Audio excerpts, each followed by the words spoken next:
सोहने सियाणे सुनखे TV84 ਦੇ viewers ਨੂੰ ਵੀ ਵਾਹਿਗੁਰੂ ਜੀ ਕਾ ਖਾਲਸਾ ਵਾਹਿਗੁਰੂ ਜੀ ਕੀ ਫਤਿਹ। ਸਾਡੇ ਬਹੁਤ ਹੀ ਪਿਆਰੇ ਮੁਸਲਮਾਨ ਭੈਣਾਂ ਭਰਾਵਾਂ ਨੂੰ ਅਸਲਾਮ ਅਲੈਕਮ। ਗੰਗਾ ਜਮਨੀ ਤਹਿਜ਼ੀਬ ਦੇ ਹਿੰਦੂ ਤਵੀਆਂ ਨੂੰ ਨਮੋ ਨਮੇ ਤੇ ਹੋਰ ਸਭ ਵੀਰਾਂ ਭੈਣਾਂ ਨੂੰ ਆਦਾਬ ਅਰਜ਼। ਜੀ ਡਾਕਟਰ ਸਾਹਿਬ ਜੀ ਆਨੂੰ ਪ੍ਰੋਗਰਾਮ ਸੱਚੋ ਸੱਚ ਵਿੱਚ ਬਹੁਤ ਧੰਨਵਾਦ। ਜੀ ਡਾਕਟਰ ਸਾਹਿਬ ਅੱਜ 18 ਮਾਰਚ 2026 5 ਚੇਤ ਨਾਨਕ ਸ਼ਾਹੀ ਸੰਮਤ 558 ਦਾ ਦਿਨ ਹੈ ਤੇ ਡਾਕਟਰ ਸਾਹਿਬ ਪ੍ਰੋਗਰਾਮ ਸ਼ੁਰੂ ਕਰਨ ਤੋਂ ਪਹਿਲਾਂ ਅਸੀਂ ਦਰਸ਼ਕਾਂ ਤੇ ਸਰੋਤਿਆਂ ਨੂੰ ਹਮੇਸ਼ਾ ਤਰ੍ਹਾਂ ਦਾ ਅਸੀਂ ਵਿਊਅਰਸ ਜੇ ਤੁਸੀਂ ਹੱਕ ਸੱਚ इंसाफ के पैरा दिन का इको एक चैनल TV84 देखना चाहते हो तो तुम देख सकते spectrum cable RCN cable welcome Canada Roku Jadoo box शावा फेसबुक TV84 की ऐप राही online streaming and IP box से तुम TV84 देख सकते हो। व्यूअर्स जे तुम TV84 जो प्रोग्राम सच्चो सच नाल फेसबुक राही जुड़े हो तो अस वध लाइक करो तो शेयर करो और नाल ही यूट्यूब पर सबसक्राइब करो।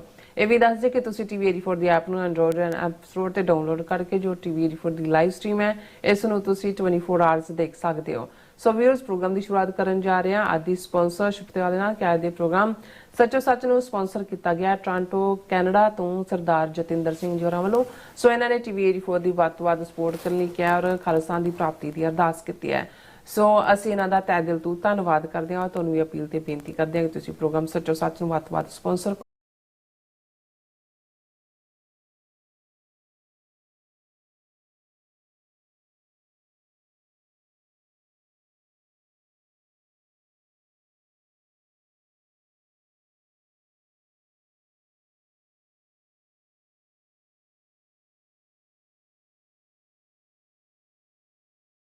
ਬੰਬਾਂ ਦਾ ਜਿਹੜਾ ਇਸਤੇਮਾਲ ਕੀਤਾ ਗਿਆ ਔਰ ਦੂਸਰੇ ਪਾਸੇ ਯੂਰਪ ਦੇ ਅੱਡ-ਅੱਡ ਮੁਲਕਾਂ ਨੇ ਸਿੱਧੇ ਤੌਰ ਤੇ ਅਮਰੀਕਾ ਨੂੰ ਕਿਹਾ ਹੈ ਕਿ ਇਹ ਸਾਡੀ ਜੰਗ ਨਹੀਂ ਹੈ ਇਸ ਲਈ ਅਸੀਂ ਇਸ ਵਿੱਚ ਸ਼ਾਮਲ ਨਹੀਂ ਹੋ ਸਕਦੇ। ਸੋ ਵੀਅਰਸ ਹੁਣ ਇਹ ਦੇਖਣਾ ਹੋਵੇਗਾ ਕਿ ਜੰਗ ਦੇ ਖਤਮ ਹੋਣ ਤੋਂ ਬਾਅਦ ਨੈਟੋ ਦੀ ਹੋਂਦ ਜਿਹੜੀ ਬਚੇਗੀ ਜਾਂ ਇਸ ਦਾ ਭੋਗ ਪੈ ਜਾਵੇਗਾ। ਸੋ ਇਸ ਬਾਰੇ ਆਪਾਂ ਗੱਲਬਾਤ ਕਰਨ ਜਾ ਰਹੇ ਹਾਂ। ਸੋ ਅਸੀਂ ਚਾਹਾਂਗੇ ਕਿ ਤੁਸੀਂ ਇਸੇ ਤਰ੍ਹਾਂ ਬਣੇ ਰਹਿਣਾ ਦੇਖਣ ਸੁਣ ਲਈ ਤੁਹਾਡਾ ਸਭ ਦਾ ਬਹੁਤ ਬਹੁਤ ਧੰਨਵਾਦ। ਜੀ ਡਾਕਟਰ ਸਾਹਿਬ ਕੀ ਵਿਚਾਰਾਂ ਨੇ? ਸਭ ਤੋਂ ਪਹਿਲਾਂ ਤਾਂ ਅੱਜ ਦੇ ਪ੍ਰੋਗਰਾਮ ਨੂੰ ਸਪਾਂਸਰ ਕਰਨ ਲਈ ਅਸੀਂ ਵੀਰ ਜਤਿੰਦਰ ਸਿੰਘ ਟੋਰਾਂਟੋ ਨਿਵਾਸੀ ਕੈਨੇਡਾ ਉਹਨਾਂ ਦਾ ਸ਼ੁਕਰੀਆ ਅਦਾ ਕਰਦੇ ਹਾਂ।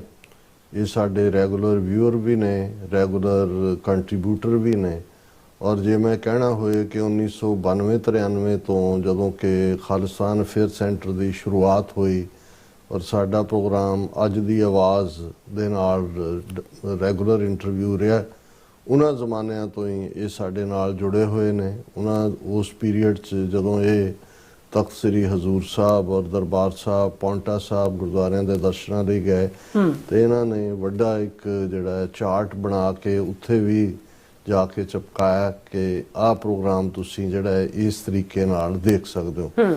TV84 ਦੀ ਸ਼ੁਰੂਆਤ ਤੋਂ ਲੈ ਕੇ ਹੁਣ ਤੱਕ ਜਿਹੜਾ ਇਹਨਾਂ ਦੇ ਜਦੋਂ ਸਿੰਘਣੀ ਸਾਹਿਬਾਂ ਦੇ ਨਾਲ ਵੀ ਮਿਲਣ ਆਏ ਔਰ ਅਫਸੋਸ ਕੁਝ ਮਹੀਨੇ ਪਹਿਲਾਂ ਇਹਨਾਂ ਦੇ ਸਿੰਘਣੀ ਸਾਹਿਬਾਂ ਜਿਹੜੇ ਬਹੁਤ ਡੈਡੀਕੇਟਿਡ ਬੜੇ ਜਿਹੜਾ ਗੁਰਸਿੱਖੀ ਦਾ ਆਦਰਸ਼ ਨਮੂਨਾ ਉਹ ਸਾਨੂੰ ਸਭ ਨੂੰ ਵਿਛੋੜਾ ਦੇ ਗਏ ਨੇ।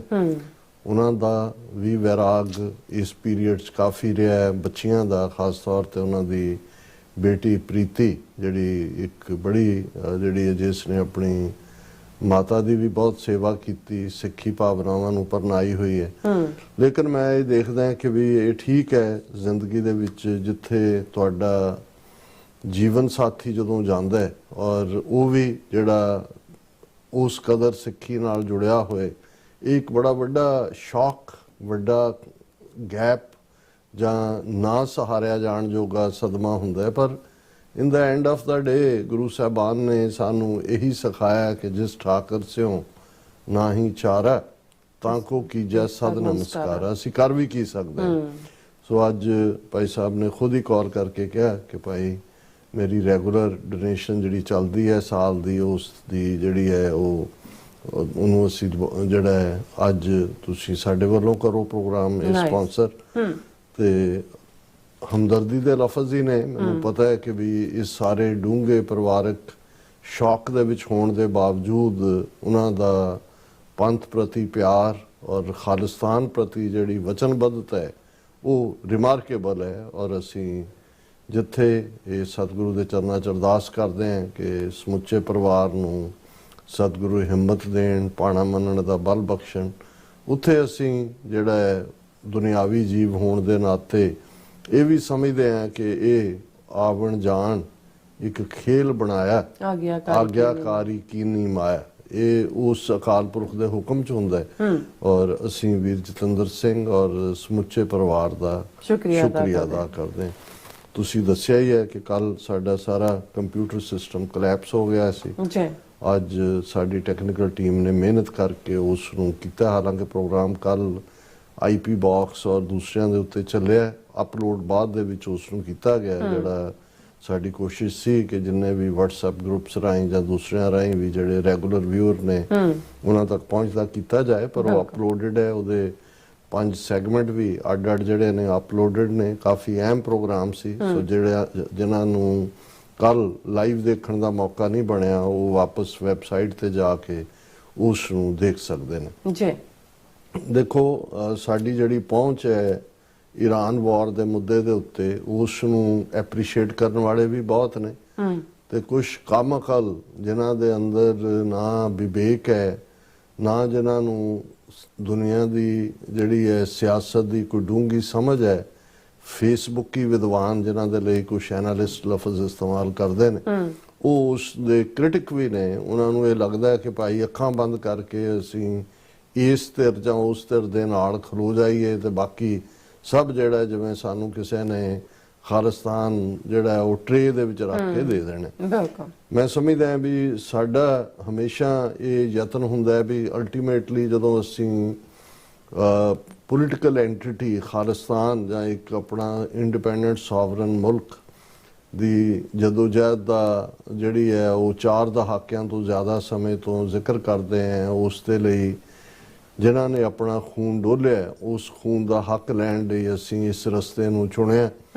ਤੇ ਫਿਰ ਇਹ ਮਹਿਜ਼ ਇੱਕ ਕੁਝ ਜ਼ਿਲ੍ਹਿਆਂ ਦਾ ਐਡਮਿਨਿਸਟ੍ਰੇਟਿਵ ਯੂਨਿਟ ਵਾਲਾ ਜਿੱਥੇ ਕਿ ਕੋਈ ਜਿਹੜਾ ਉਹ ਸਾਡੀ ਜਿਹੜੀ ਹੈ ਉਹ ਪਹੁੰਚ ਚੱਲਦੀ ਹੋਏ, ਉਹ ਉਹਦਾ ਨਾਂ ਨਹੀਂ ਹੈ। ਖਾਲਿਸਤਾਨ ਇੱਕ ਆਈਡੀਅਲ ਹੈ।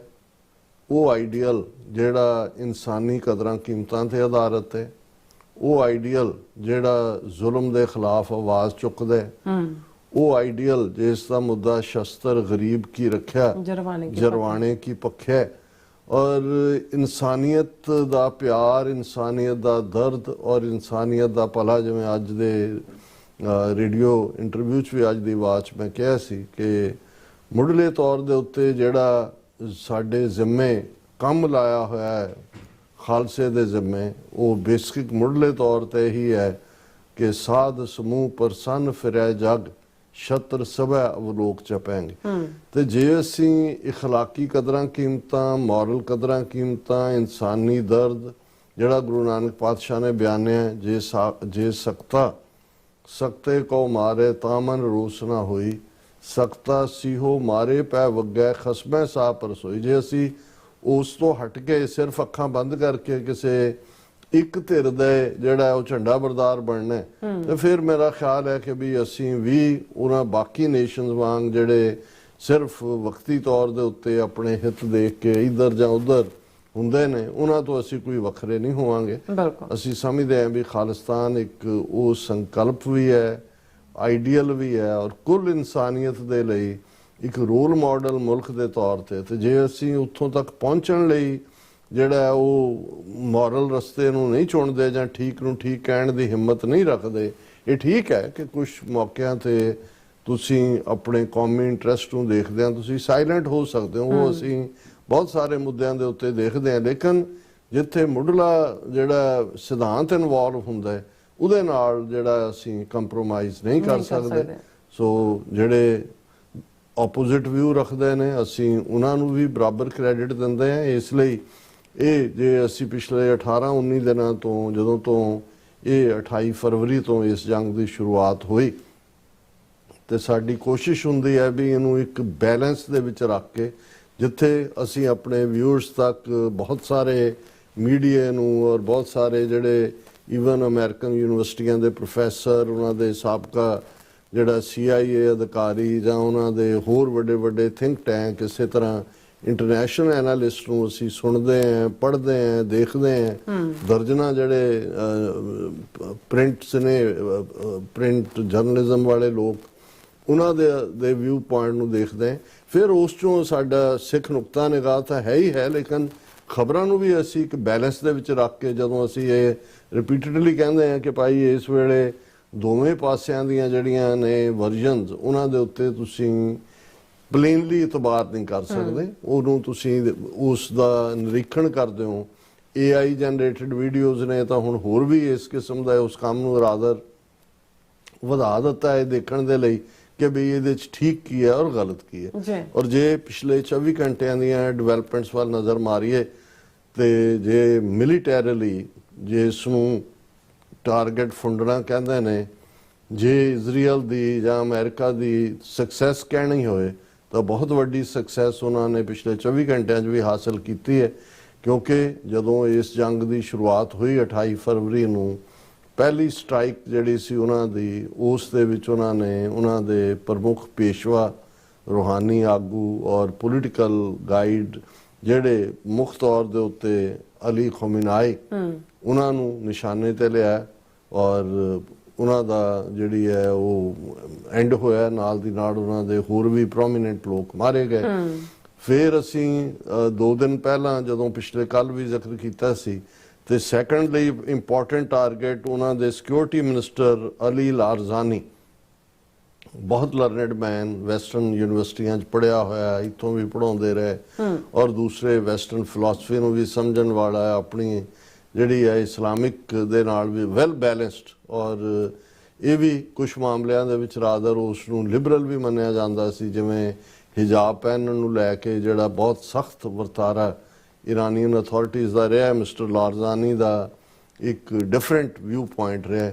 ਸੋ ਬੀਤੇ ਕੱਲ ਜਿਹੜਾ ਲਾਰਜ਼ਾਨੀ ਨੂੰ ਉਹਨਾਂ ਨੇ ਇਜ਼ਰਾਈਲ ਨੇ ਟਾਰਗੇਟ ਕਰਕੇ ਜਿਹੜਾ ਫਿਨਿਸ਼ ਕੀਤਾ। ਔਰ ਇਹਨਾਂ 24 ਘੰਟਿਆਂ ਦੇ ਵਿੱਚ ਤੀਸਰਾ ਜਿਹੜਾ ਵੱਡਾ ਨਿਸ਼ਾਨਾ ਉਹਨਾਂ ਨੇ ਫੁੰਡਿਆ, ਇੰਟੈਲੀਜੈਂਸ ਮਿਨਿਸਟਰ ਇਸਮਾਇਲ ਖਾਤਿਬ। ਹੁਣ ਇੱਕ ਪਾਸੇ ਤਾਂ ਜਿਹੜੇ ਐਕਸਪਰਟ ਨੇ ਉਹ ਇਹ ਵੀ ਦੇਖ ਰਹੇ ਨੇ ਕਿ ਵੀ ਗਰਾਊਂਡ ਦੇ ਉੱਤੇ ਕੋਈ ਫਰਕ ਪੈਂਦਾ ਨਹੀਂ ਜਾਪਦਾ। ਇਜ਼ਰਾਈਲ ਵੀ ਇਹ ਕਹਿੰਦਾ ਹੈ ਕਿ ਜੀ ਕੋਈ ਗੱਲ ਨਹੀਂ ਹੈ, ਅਸੀਂ ਇਸ ਕਿਸਮ ਦੀ ਲੋਅਰ ਟਾਇਰ ਤੱਕ ਲੀਡਰਸ਼ਿਪ ਖੜੀ, ਪਰ ਇਵੇਂ ਨਹੀਂ ਹੈ।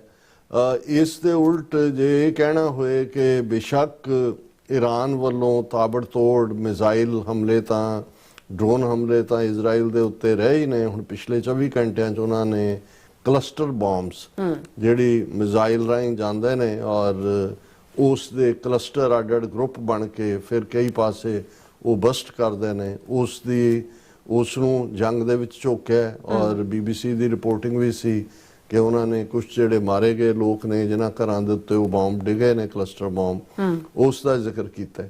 ਔਰ ਇਕਨੋਮਿਕਲੀ ਜਿਹੜਾ ਈਰਾਨ ਦੀ ਸਟ੍ਰੈਟਜੀ ਲੱਗਦੀ ਹੈ ਇਸ ਨੂੰ ਲਮਕਾਉਣ ਦੀ, ਕਿਉਂਕਿ ਇਸ ਗੱਲ ਬਾਰੇ ਕੋਈ ਦੋ ਰਾਵਾਂ ਨਹੀਂ ਨੇ ਕਿ ਵੀ ਜੋ ਵੀ ਪਲਾਨ ਇਹਨਾਂ ਨੇ ਕੀਤਾ ਹੋਏਗਾ, ਘੱਟੋ ਘੱਟ ਅਮਰੀਕਾ ਜਾਂ ਇਜ਼ਰਾਈਲ ਨੇ, ਪਲੈਨਿੰਗ ਤਾਂ ਜ਼ਿਆਦਾ ਇਜ਼ਰਾਈਲ ਦੀ ਹੋਏਗੀ, ਅਮਰੀਕਾ ਦਾ ਜਿਵੇਂ ਅਸੀਂ ਕਿਹਾ ਵੀ ਡਰੈਗ ਹੀ ਹੋਇਆ।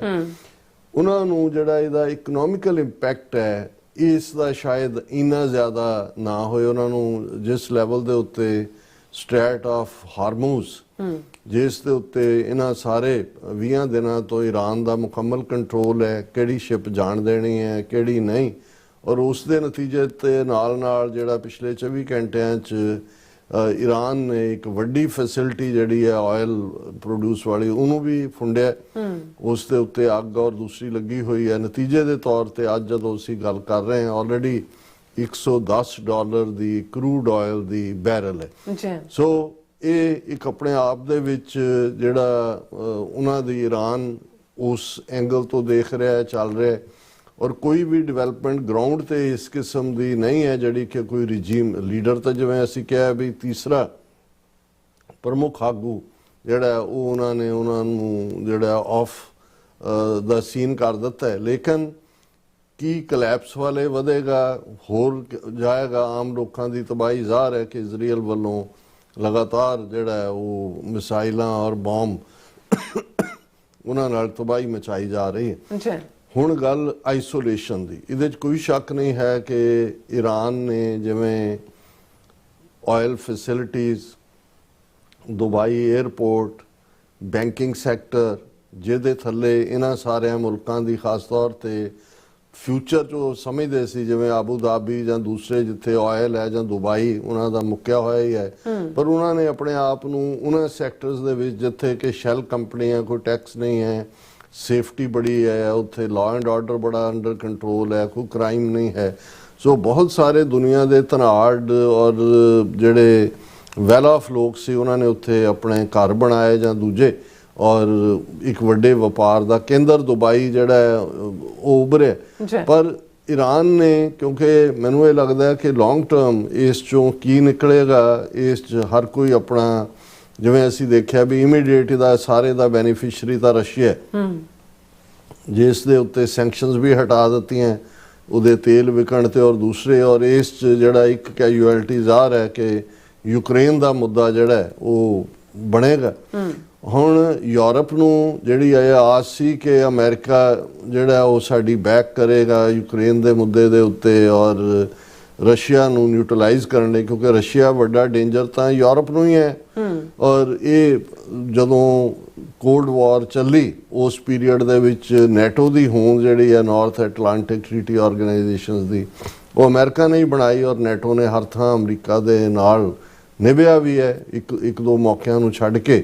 ਔਰ ਲੇਕਿਨ ਹੁਣ ਜਿਸ ਅੰਦਾਜ਼ ਦੇ ਵਿੱਚ ਟੋਟਲ ਇੱਕ ਕਿਸਮ ਦੀ ਬਗਾਵਤ ਦੀ ਲਾਈਨ ਹੀ ਸਾਹਮਣੇ ਇਸ ਨੂੰ ਅਸੀਂ ਕਹਿ ਸਕਦੇ ਹਾਂ। ਔਰ ਇਸ ਬਾਰੇ ਪ੍ਰੈਜ਼ੀਡੈਂਟ ਟਰੰਪ ਨੇ ਆਪਣੀ ਡਿਸਅਪਾਇੰਟਮੈਂਟ ਵੀ ਜ਼ਾਹਰ ਕੀਤੀ ਸੀ। ਬ੍ਰਿਟਨ ਦੇ ਪ੍ਰਾਈਮ ਮਿਨਿਸਟਰ ਬਾਰੇ ਤਾਂ ਉਹਨਾਂ ਨੇ ਉਸ ਨੂੰ ਰਿਡੀਕਿਊਲ ਵੀ ਕੀਤਾ ਸੀ ਕਿ ਜੀ ਉਹ ਕਿਹੜਾ ਚਰਚਲ ਹੈ, ਔਰ ਉਹਨਾਂ ਨੇ ਕਿਹਾ ਕਿ ਵੀ ਨਾਈਸ ਮੈਨ, ਨਾਈਸ ਫੈਮਿਲੀ, ਲੇਕਿਨ ਇਸ ਮਾਮਲੇ 'ਚ ਉਹਨੇ ਸਾਥ ਨਹੀਂ ਦਿੱਤਾ।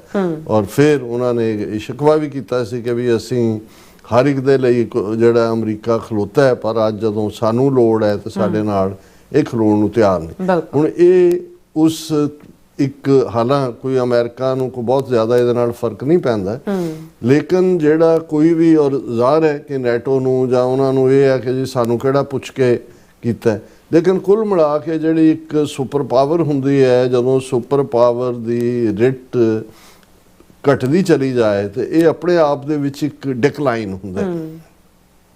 ਈਰਾਨ ਦੇ ਹਵਾਲੇ ਨਾਲ ਉਹ ਤਾਂ ਆਲਰੇਡੀ ਲਗਭਗ 1979 ਤੋਂ ਲੈ ਕੇ ਹੁਣ ਤੱਕ ਇਹਨਾਂ 45 ਸਾਲਾਂ ਦੇ ਵਿੱਚ ਆਈਸੋਲੇਸ਼ਨ 'ਚ ਸੀ।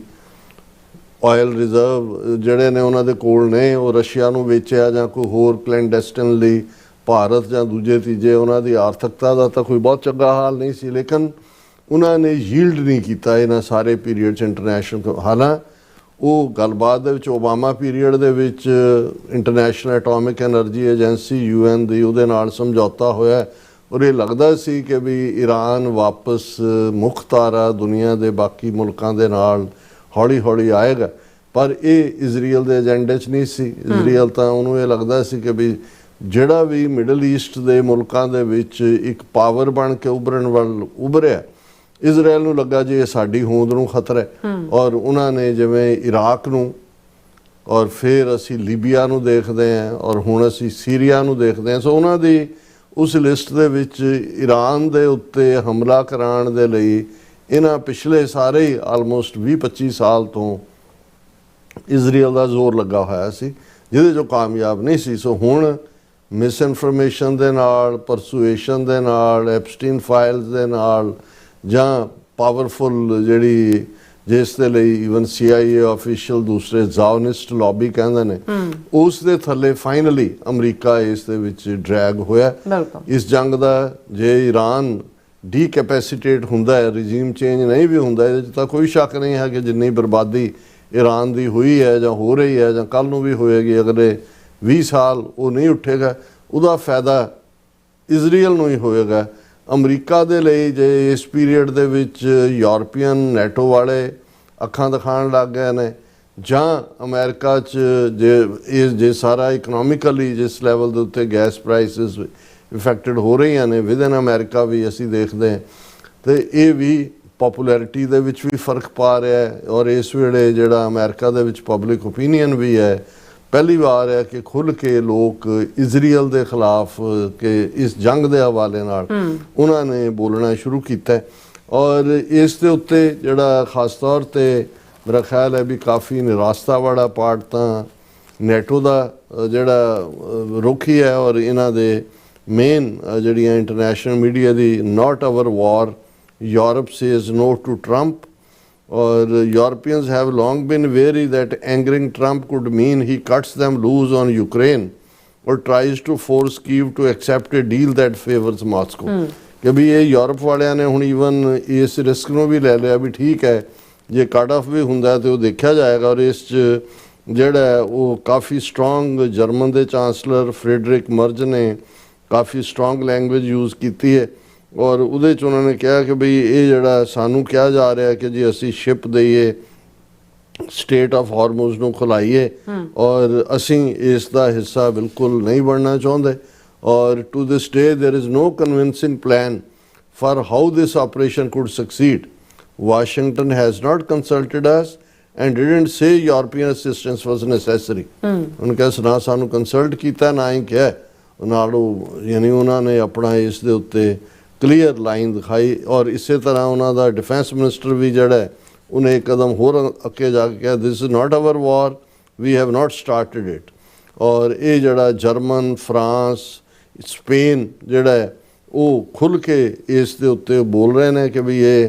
ਜਿਹੜਾ ਬਿਲਕੁਲ ਗਲਤ ਫੈਸਲਾ ਹੈ ਇਸੇ ਤਰ੍ਹਾਂ ਈਵਨ ਯੂਕੇ ਦੇ ਪ੍ਰਾਈਮ ਮਿਨਿਸਟਰ ਮਿਸਟਰ ਸਟਾਰਮਰ ਨੇ ਵੀ ਜਿਹੜਾ ਜਦੋਂ ਟਾਲਾ ਵਟਿਆ ਕਿ ਵੀ ਅਸੀਂ ਇਹਦਾ ਹਿੱਸਾ ਨਹੀਂ ਬਣਾਂਗੇ ਤੇ ਜਿਹੜਾ ਪਬਲਿਕ ਓਪੀਨੀਅਨ ਹੈ ਉਹ ਉਹਨਾਂ ਲੀਡਰਾਂ ਦੇ ਨਾਲ ਹੈ 49% ਲੋਕ ਜਿਹੜੇ ਨੇ ਯੂਕੇ ਦੇ ਉਹ ਅਪੋਜ਼ ਕਰਦੇ ਨੇ ਜੋ ਈਰਾਨ ਦੇ ਉੱਤੇ ਹਮਲਾ ਹੋਇਆ ਜਦੋਂ ਕਿ ਸਿਰਫ 28% ਜਿਹੜੇ ਨੇ ਉਹ ਸਪੋਰਟ ਕਰਦੇ ਨੇ ਇਸੇ ਤਰ੍ਹਾਂ ਜਿਹੜੇ ਬਾਕੀ ਸਪੇਨ ਦੇ ਵਿੱਚ 68% ਲੋਕ ਇਸ ਜੰਗ ਦੇ ਵਿਰੁੱਧ ਨੇ ਜਿਹੜਾ ਪਬਲਿਕ ਪੋਲ ਇਸ ਦੇ ਉੱਤੇ ਆਇਆ ਔਰ ਇਸੇ ਤਰ੍ਹਾਂ ਡੋਨਲਡ ਟਰੰਪ ਦੇ ਉੱਤੇ ਜਿਹੜਾ ਬਾਕੀਆਂ ਦੇ ਵੀ ਜਿਹੜੇ ਕਮੈਂਟ ਨੇ ਉਹਦੇ 'ਚ ਜਰਮਨ ਦੇ ਵਿੱਚ 58% ਲੋਕ ਜਿਹੜੇ ਨੇ ਉਹ ਇਸ ਜੰਗ ਦੇ ਖਿਲਾਫ ਨੇ ਔਰ ਇਹ ਸਾਰੇ ਦੇ ਉੱਤੇ ਯੂਰਪੀਅਨਸ ਨੇ ਬੜਾ ਕਲੀਅਰਲੀ ਇਸ ਦੇ ਉੱਤੇ ਲਾਈਨ ਲੈ ਲਈ ਹੈ ਹੁਣ ਜਦੋਂ ਜੇ ਅਸੀਂ ਆਇਲ ਪ੍ਰਾਈਸ ਦੀ ਗੱਲ ਕਰੀਏ ਤੇ ਆਲਰੇਡੀ ਇਹ ਇੰਟਰਨੈਸ਼ਨਲੀ ਹੈ ਕਿ ਵੀ $110 ਇਹ ਬੈਰਲ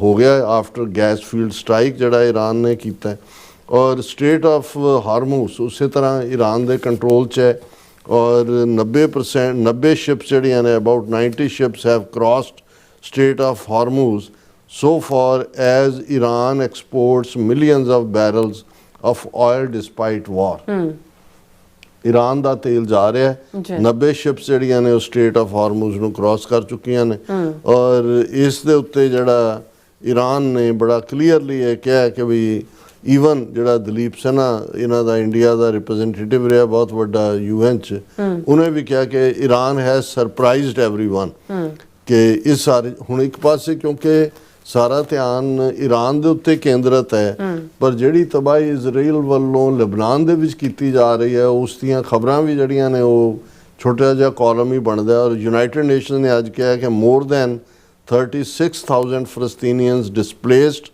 ਬਾਈ ਇਜ਼ਰਾਈਲੀ ਸੈਟਲਮੈਂਟ ਡਰਾਈਵ ਇਸ ਤਾਜ਼ਾ ਜਿਹੜੀ ਸੈਟਲਮੈਂਟ ਡਰਾਈਵ ਹੈ ਵੈਸਟ ਬੈਂਕ ਔਰ ਗਜ਼ਾ ਦੇ ਵਿੱਚ ਵੀ ਜੋ ਇਜ਼ਰਾਈਲ ਕਰ ਰਿਹਾ 36,000 ਫਲਸਤੀਨੀਅਨ ਜਿਹੜੇ ਨੇ ਉਹ ਤਬਾਹੀ ਜਿਹੜੇ ਨੇ ਉਹ ਡਿਸਪਲੇਸ ਹੋਏ ਨੇ ਫਿਰ ਇਸੇ ਤਰ੍ਹਾਂ ਹਿਜ਼ਬੁੱਲਾ ਦੇ ਖਿਲਾਫ ਲੜਾਈ ਦੇ ਨਾਂ ਥੱਲੇ ਇਜ਼ਰਾਈਲ ਡਬਲਸ ਟਰੂਪਸ ਇਨ ਹਿਜ਼ਬੁੱਲਾ ਫਾਈਟ ਸਰਚਿਸ ਹੋਮਸ ਇਨ ਸਾਊਥ ਲੈਬਨਾਨ ਉੱਥੇ ਬੰਬਾਰਡਮੈਂਟ ਵੀ ਹੋ ਰਹੀ ਹੈ ਔਰ ਫੌਜ ਵੀ ਔਰ ਯੂਰਪ ਦੇ 5-6 ਮੁਲਕਾਂ ਨੇ ਕਿਹਾ ਕਿ ਵੀ ਜੇ ਗਰਾਊਂਡ ਜਿਹੜਾ ਅਟੈਕ ਲੈਬਨਾਨ ਤੇ ਇਜ਼ਰਾਈਲੀ ਆਰਮੀ ਹੋਰ ਤੇਜ਼ੀ ਨਾਲ ਕਰਦੀ ਹੈ ਤੇ ਇਹ ਬਹੁਤ ਵੱਡਾ ਜਿਹੜਾ ਰੈਫਿਊਜੀ ਕ੍ਰਾਈਸਿਸ ਵੀ ਪੈਦਾ ਕਰੇਗਾ ਔਰ ਈਵਨ ਜਿਹੜੇ 22 ਜਹਾਜ਼ ਸ਼ਿਪ ਜਿਹੜੇ ਨੇ ਇੰਡੀਆ ਬਾਉਂਡ ਨੇ ਉਹ ਵੀ ਉੱਥੇ ਸਟ੍ਰੇਟ ਆਫ ਹਾਰਮੂਜ਼ 'ਚ ਫਸੇ ਹੋਏ ਨੇ ਸੋ ਕੁੱਲ ਮਿਲਾ ਕੇ ਇਹ ਸਿਨੇਰੀਓ ਜਿਹੜਾ ਆਲਮੋਸਟ 3 ਹਫ਼ਤੇ ਜਦੋਂ ਕਿ ਮੁਕੰਮਲ ਹੋਣ ਨੂੰ ਨੇ ਈਰਾਨ ਵਾਰ ਦਾ ਜੀ ਰਾਜ ਸਾਹਿਬ ਤੁਹਾਡਾ ਬਹੁਤ ਸ਼ੁਕਰੀਆ ਇਸ ਵਕਤ ਲੈਣ ਬ੍ਰੇਕ ਔਰ ਬ੍ਰੇਕ ਜਾਣ ਤੋਂ ਪਹਿਲਾਂ ਅਸੀਂ ਪ੍ਰਦਰਸ਼ਕਾਂ ਤੇ ਸਰੋਤਿਆਂ ਨੂੰ ਅਪੀਲ ਤੇ ਬੇਨਤੀ ਕਰਦੀ ਵਿਊਅਰਸ ਅੱਜ ਸੰਗਤ ਜਾਣਦੇ ਹੋ ਕਿ TV 84 ਇੱਕ ਪੰਥਕ ਚੈਨਲ ਹੈ TV 84 ਦੀ ਚੜ੍ਹਦੀ ਕਲਾ ਲਈ ਵੱਧ ਤੋਂ ਵੱਧ ਡੋਨੇਟ ਕਰੋ ਡੋਨੇਟ ਕਰਨ ਲਈ ਸਾਡੀ ਵੈਬਸਾਈਟ tv84.tv ਤੇ ਜਾ ਕੇ PayPal ਦੀ ਵਰਤੋਂ ਕਰਕੇ 1 ਟਾਈਮ ਡੋਨੇਟ ਕਰ ਸਕਦੇ ਹੋ ਮੰਥਲੀ ਡੋਨੇਟ ਵੀ ਕਰ ਸਕਦੇ ਹੋ ਤੁਸੀਂ TV84 ਦੇ ਨਾਮ ਤੇ ਚੈੱਕ ਬਣਾ ਕੇ ਸਾਨੂੰ ਮੇਲ ਵੀ ਕਰ ਸਕਦੇ ਹੋ ਸਾਡੇ ਇਸ ਪਤੇ ਤੇ 36-01 37th Avenue Long Island City New York 11101 USA ਜਾਂ ਫਿਰ ਤੁਸੀਂ ਸਾਨੂੰ ਫੋਨ ਰਾਹੀਂ ਵੀ ਸੰਪਰਕ ਕਰ ਸਕਦੇ ਹੋ 5166191984 ਤੁਸੀਂ ਸਾਨੂੰ ਈਮੇਲ ਵੀ ਕਰ ਸਕਦੇ ਹੋ info@tv84.tv ਤੇ ਅਸੀਂ ਤੁਹਾਡੇ ਤਹਿ ਦਿਲ ਤੋਂ ਸ਼ੁਕਰਗੁਜ਼ਾਰ ਹੋਵਾਂਗੇ। ਸੋ ਥੱਲੇ ਨੇ ਬ੍ਰੇਕ ਵਿਊਅਰਸ ਤੁਸੀਂ ਸਾਨੂੰ ਇਸੇ ਤਰ੍ਹਾਂ ਬਣੇ ਰਹਿਣਾ। ਮਿਲਦੇ ਹਾਂ ਆਫਟਰ ਦਿਸ ਸ਼ਾਰਟ ਬ੍ਰੇਕ। मैं ना क्विकली बाथरूम यूज कर रहा हूँ।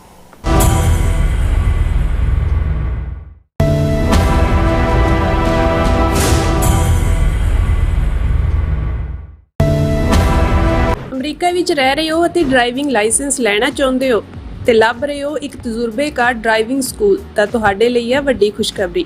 ਕੈਲੀਫੋਰਨੀਆ ਦਾ ਸਟਾਕਟਨ ਟਰੱਕ ਡਰਾਈਵਿੰਗ ਸਕੂਲ ਤੁਹਾਨੂੰ ਦੇਵੇਗਾ ਡਰਾਈਵਿੰਗ ਸਿਖਲਾਈ ਅਤੇ ਡਰਾਈਵਿੰਗ ਦੌਰਾਨ ਪੇਸ਼ ਆਉਂਦੀਆਂ ਮੁਸ਼ਕਲਾਂ ਨਾਲ ਨਜਿੱਠਣ ਦੀ ਸਿਖਲਾਈ। 25 ਸਾਲ ਤੋਂ ਵੀ ਵੱਧ ਦੇ ਤਜਰਬੇ ਨਾਲ ਤੁਹਾਨੂੰ ਮਿਲੇਗੀ ਡਰਾਈਵਿੰਗ ਨਾਲ ਸੰਬੰਧਿਤ ਹਰ ਤਰ੍ਹਾਂ ਦੀ ਸਿਖਲਾਈ, ਉਹ ਵੀ ਵਾਜਿਬ ਕੀਮਤ ਵਿੱਚ। ਫਿਰ ਦੇਰ ਕਿਸ ਗੱਲ ਦੀ, ਅੱਜ ਹੀ ਸੰਪਰਕ ਕਰੋ 2097883308 ਜਾਂ ਫਿਰ 2093139919 ਨੰਬਰਾਂ ਤੇ ਅਤੇ ਪਾਓ ਆਪਣਾ ਡਰਾਈਵਿੰਗ ਲਾਇਸੈਂਸ।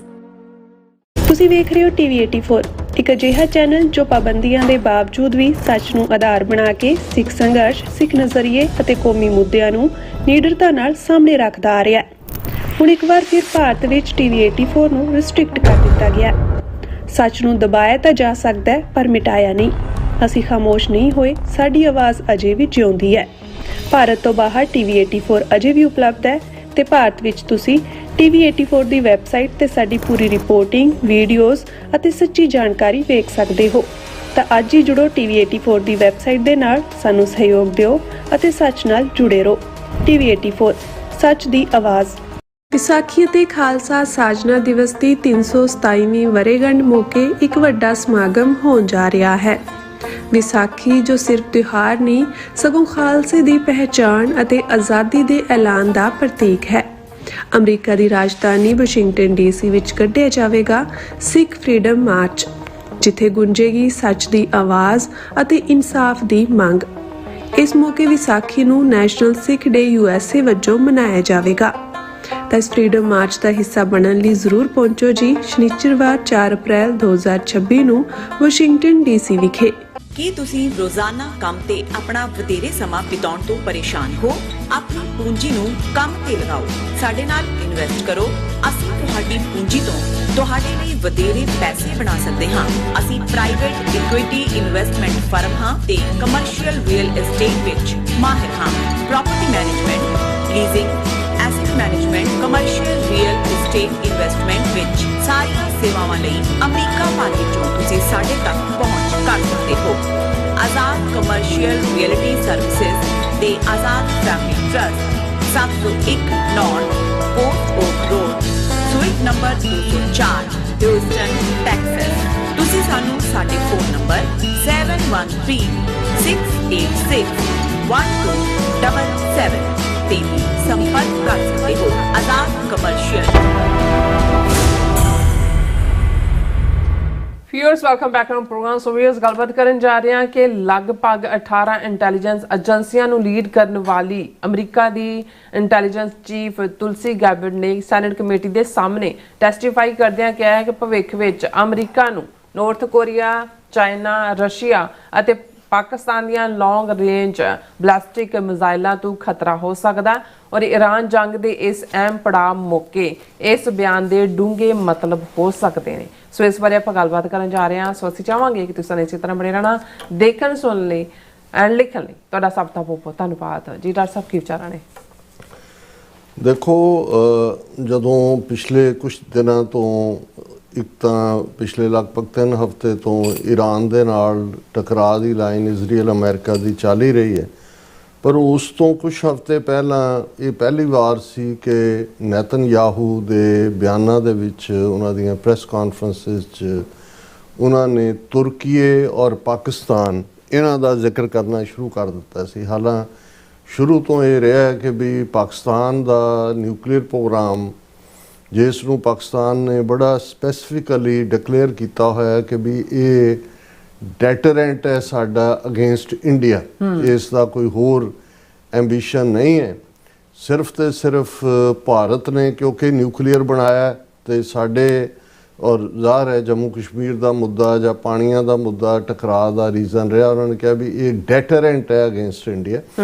ਔਰ ਇਸ ਦੇ ਨਾਲ ਹੀ ਪਾਕਿਸਤਾਨ ਦੀ ਇਹ ਪੋਜੀਸ਼ਨ ਵੀ ਰਹੀ ਵੀ ਜੇ ਇੰਡੀਆ NPT ਤੇ ਦਸਤਖਤ ਕਰਦਾ ਹੈ, CTBT ਤੇ ਦਸਤਖਤ ਕਰਦਾ ਹੈ, ਕੰਪਰੈਹੈਂਸਿਵ ਨਿਊਕਲੀਅਰ ਟੈਸਟ ਬੈਨ ਟਰੀਟੀ, ਜਿਹੜੀ ਅਮਰੀਕਨ ਲਾਅ ਦੇ ਥੱਲੇ ਹੈ ਔਰ ਨਿਊਕਲੀਅਰ ਨਾਨ ਪ੍ਰੋਲੀਫਰੇਸ਼ਨ ਇੰਟਰਨੈਸ਼ਨਲ ਲਾਅ ਜਾਂ UN ਦੇ ਥੱਲੇ ਸੀ, ਵੀ ਅਸੀਂ ਸਾਈਨ ਕਰਾਂਗੇ ਜਿਸ ਦਿਨ ਭਾਰਤ ਕਰੇਗਾ। ਭਾਰਤ ਨੇ ਦੋਨਾਂ ਤੇ ਸਾਈਨ ਨਹੀਂ ਕੀਤੇ ਹੋਏ।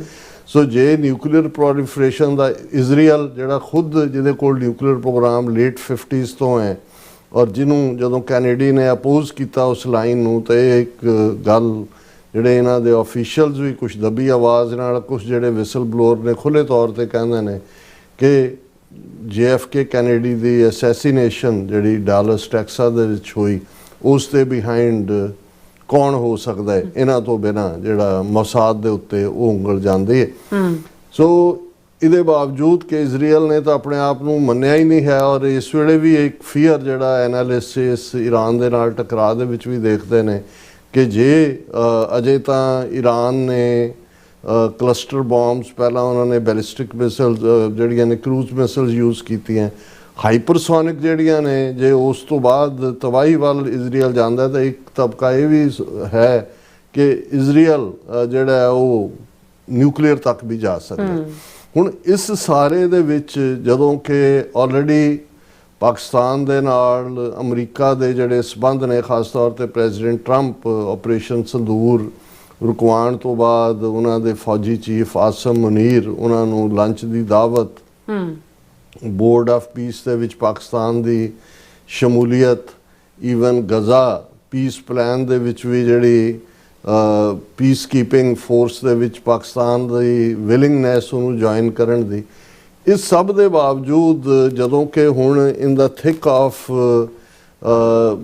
ਇਸ ਵੇਲੇ ਕ੍ਰਾਈਸਿਸ ਹੈ ਅਮਰੀਕਾ 'ਚ, ਸੈਨੇਟ ਕਮੇਟੀ ਦੀ ਹੀਅਰਿੰਗ ਦੇ ਸਾਹਮਣੇ ਤੁਲਸੀ ਗੈਬਰਡ ਜਿਹੜੀ ਆਲਮੋਸਟ 18 ਦੇ ਕਰੀਬ ਇੰਟੈਲੀਜੈਂਸ ਏਜੰਸੀਆਂ ਨੂੰ ਹੈਡ ਕਰਦੀ ਹੈ, ਉਹਨਾਂ ਦੀ ਟੈਸਟੀਮਨੀ ਦੇ ਵਿੱਚ ਅਚਾਨਕ ਅਮਰੀਕਾ ਦੇ ਹੋਮਲੈਂਡ, ਹਾਲਾਂਕਿ ਇੱਕ ਖਬਰ ਜਿਹੜੀ ਪ੍ਰੋ ਇਜ਼ਰਾਈਲ ਮੀਡੀਆ ਵੱਲੋਂ ਪਹਿਲਾਂ ਪਲਾਂਟ ਕੀਤੀ ਗਈ ਕਿ ਜੀ ਪੋਸੀਬਲ ਹੈ ਈਰਾਨ ਜਿਹੜਾ ਵੱਡਾ ਟਾਵਰ ਹੈ LA ਦੇ ਵਿੱਚ, ਜਿਸ ਤਰ੍ਹਾਂ ਇੱਥੇ ਅਸੀਂ 9/11 ਦੇ ਹਵਾਲੇ ਨਾਲ ਦੇਖਦੇ ਹਾਂ ਕਿ ਟਵਿਨ ਟਾਵਰਸ ਉਹਨਾਂ ਨੂੰ ਟਾਰਗੇਟ ਕੀਤਾ ਗਿਆ, ਕਿ ਉਸ ਟਾਵਰ ਨੂੰ ਟਾਰਗੇਟ ਕਰ ਸਕਦਾ ਹੈ। ਹਾਲਾਂਕਿ ਇਹ ਬਿਲਕੁਲ ਫਰਜ਼ੀ ਪਲਾਂਟਡ ਸਟੋਰੀ ਹੈ ਈਰਾਨ ਦੀ, ਨਾ ਉਹਦੇ ਕੋਲ ਨਿਊਕਲੀਅਰ ਨਾ ਕੈਪੇਬਿਲਿਟੀ, ਨਾ ਹੀ ਇਸ ਲੈਵਲ ਦੀ ਇੰਟਰਕੰਟੀਨੈਂਟਲ ਉਹ ਮਿਸਾਈਲਸ ਦਾ ਕਦੇ ਵੀ ਕਿਸੇ ਨੇ ਕਿਹਾ ਕਿ ਵੀ ਉਹਨਾਂ ਦੇ ਕੋਈ ਇਸ ਕਿਸਮ ਦਾ ਪਾਰਟ ਹੈ। ਲੇਕਿਨ ਇਹ ਤਾਂ ਉਹਨਾਂ ਵੱਲੋਂ ਕਿਹਾ ਗਿਆ ਕੁਝ ਹਲਕਿਆਂ ਵੱਲੋਂ ਕਿ ਵੀ ਇਹ ਫਾਲਸ ਫਲੈਗ ਆਪਰੇਸ਼ਨ ਵੀ ਇਜ਼ਰਾਈਲ ਦਾ ਹੋ ਸਕਦਾ ਹੈ, ਕਿਉਂਕਿ ਅਮਰੀਕਾ ਦੇ ਵਿੱਚ ਜਿਹੜਾ ਪਬਲਿਕ ਓਪੀਨੀਅਨ ਅਗੇਂਸਟ ਹੈ ਵਾਰ ਦੇ, ਉਹਨਾਂ ਨੂੰ ਫੋਰ ਕਰਨ ਦੇ ਲਈ ਇਸ ਕਿਸਮ ਦੀ ਲਾਈਨ ਜਿਹੜੀ ਹੈ ਉਹ ਕੀਤੀ ਜਾ ਸਕਦੀ ਹੈ। ਬਿਲਕੁਲ। ਹੁਣ ਇਸ ਸਾਰੇ ਪੀਰੀਅਡ 'ਚ ਜਿਹੜੀ ਮੈਂ ਸਮਝਦਾ ਵੀ, ਕਿਉਂਕਿ ਅੱਜ ਦੀ ਖਬਰ ਹੀ ਹੈ, ਅਗਲੇ ਦਿਨਾਂ 'ਚ ਅੱਡ ਐਨਾਲਿਸਿਸ ਜਾਂ ਇਸ ਦੇ ਉੱਤੇ ਆਏਗਾ ਵੀ ਇੱਕਦਮ ਤੁਲਸੀ ਗੈਬਰਡ ਦਾ ਜਿਹੜਾ ਸੈਨੇਟ ਕਮੇਟੀ ਦੇ ਸਾਹਮਣੇ ਟੈਸਟੀਫਾਈ ਕਰਦਿਆਂ ਜੋ ਉਹਨਾਂ ਨੇ ਕਿਹਾ, ਔਰ ਇਹ ਉਹਨਾਂ ਦੀ ਮੇਨ ਖਬਰ ਅੱਜ ਬਹੁਤ ਸਾਰੇ ਮੀਡੀਆ ਦੀ ਕਿ ਵੀ Pakistan's long-range ballistic missiles could potentially target US, Tulsi Gabbard। ਔਰ ਇਹ ਹੈ ਕਿ ਵੀ ਇਹ US ਇੰਟੈਲੀਜੈਂਸ ਚੀਫ ਦੇ ਨੇ ਜਿਹੜਾ ਹੈ ਉਹ ਸੈਨੇਟ ਇੰਟੈਲੀਜੈਂਸ ਕਮੇਟੀ ਦੇ ਸਾਹਮਣੇ ਟੈਸਟੀਮਨੀ ਦੇ ਦੌਰਾਨ ਜਿਹੜਾ ਉਹਨਾਂ ਨੇ ਕਿਹਾ ਕਿ ਵੀ threats to the US were set to expand collectively from more than 3,000 missiles at present to more than 16,000 missiles by 2035। ਕਿ ਇਸ ਵੇਲੇ ਵੀ 3,000 ਦੇ ਕਰੀਬ ਮਿਸਲਸ ਅਵੇਲੇਬਲ ਨੇ ਜਿਹੜੀਆਂ ਅਮਰੀਕਾ ਦੇ ਲਈ ਖਤਰਾ ਨੇ, ਔਰ 2035 ਤੱਕ ਯਾਨੀ ਕਿ ਅਗਲੇ 9 ਸਾਲ ਬਾਅਦ ਜਿਹੜਾ ਇਹ ਗਿਣਤੀ 16,000 ਮਿਸਾਈਲ ਜਿਹੜੀਆਂ ਨੇ ਉਹ ਅਮਰੀਕਨ ਧਰਤੀ ਤੇ ਮਾਰ ਕਰਨ ਵਾਲੀਆਂ ਹੋ ਸਕਦੀਆਂ ਨੇ। ਔਰ ਐਗਜ਼ੈਕਟ ਜਿਹੜੇ ਉਹਨਾਂ ਦੇ ਤੁਲਸੀ ਗੈਬਰਡ ਦੇ ਅਲਫਾਜ਼ ਨੇ, ਦਾ US secure nuclear deterrent continues to ensure safety in the homeland against strategic threats। ਕਿ ਵੀ ਆਲਰੇਡੀ ਜਿਹੜਾ ਸਾਡਾ ਸਿਕਿਉਰ ਹੈ ਨਿਊਕਲੀਅਰ ਡੈਟਰੈਂਟ, ਇਹ ਸੇਫਟੀ ਹੈ ਸਾਡੇ homeland the. However Russia, China, north Korea, Iran and Pakistan have been researching and developing an array of novel, advanced or traditional missile delivery systems with nuclear and conventional payloads that put our homeland within range. ਹਾਲਾਂਕਿ ਉਹਦੇ ਚ nuclear ਦੇ ਨਾਲ conventional payloads ਦਾ ਜ਼ਿਕਰ ਵੀ ਕੀਤਾ ਹੈ। Iran ਨੂੰ ਤਾਂ ਕਿਉਂਕਿ ਹੁਣ ਜਸਟੀਫਾਈ ਕਰਨਾ ਇਹੀ ਬੀਬੀ ਤੁਲਸੀ ਗੈਬਰਟ ਜਿਹੜੀ ਹੈ ਜਦੋਂ ਡੈਮੋਕ੍ਰੈਟ ਸੀ, ਔਰ ਬੜੇ ਕਲੀਅਰਲੀ ਉਹਨਾਂ ਦੇ ਕਲਿੱਪ ਜਿਹੜੇ ਨੇ ਸੋਸ਼ਲ ਮੀਡੀਆ 'ਤੇ ਨੇ ਕਿ ਵੀ ਈਰਾਨ ਤੋਂ ਕੋਈ ਥ੍ਰੈਟ ਨਹੀਂ ਹੈ, ਕੋਈ ਨਿਊਕਲੀਅਰ ਨਹੀਂ ਹੈ, ਕੋਈ ਹੈ। ਔਰ ਵੈਸੇ ਵੀ ਇੰਟਰਕੌਂਟੀਨੈਂਟਲ ਮਿਸਲਸ ਦਾ ਨੇੜੇ ਤੇੜੇ ਵੀ ਨਹੀਂ ਨੇ। ਪਾਕਿਸਤਾਨ ਜਿਹੜਾ ਫਰੈਂਡਲੀ ਔਰ ਹਰ ਲਿਹਾਜ਼ ਨਾਲ ਰਾਦਰ ਕੋਲਡ ਵਾਰ ਪੀਰੀਅਡ 'ਚ ਜਿਹੜਾ ਉਹ ਭਾਵੇਂ ਨੈਟੋ ਦਾ ਹਿੱਸਾ ਤਾਂ ਨਹੀਂ ਸੀ ਬਣ ਸਕਦਾ ਕਿਉਂਕਿ ਅਟਲਾਂਟਿਕ ਦੇ ਜਦ 'ਚ ਨਹੀਂ ਆਉਂਦਾ, ਲੇਕਿਨ ਬਗਦਾਦ ਪੈਕਟ ਦੇ ਥੱਲੇ ਜਾਂ ਦੂਸਰੇ ਸਾਰੀਆਂ ਹੀ ਅਮਰੀਕਾ ਦੀਆਂ ਜੰਗਾਂ ਦੇ ਵਿੱਚ ਸ਼ਮੂਲੀਅਤ ਕੀਤੀ।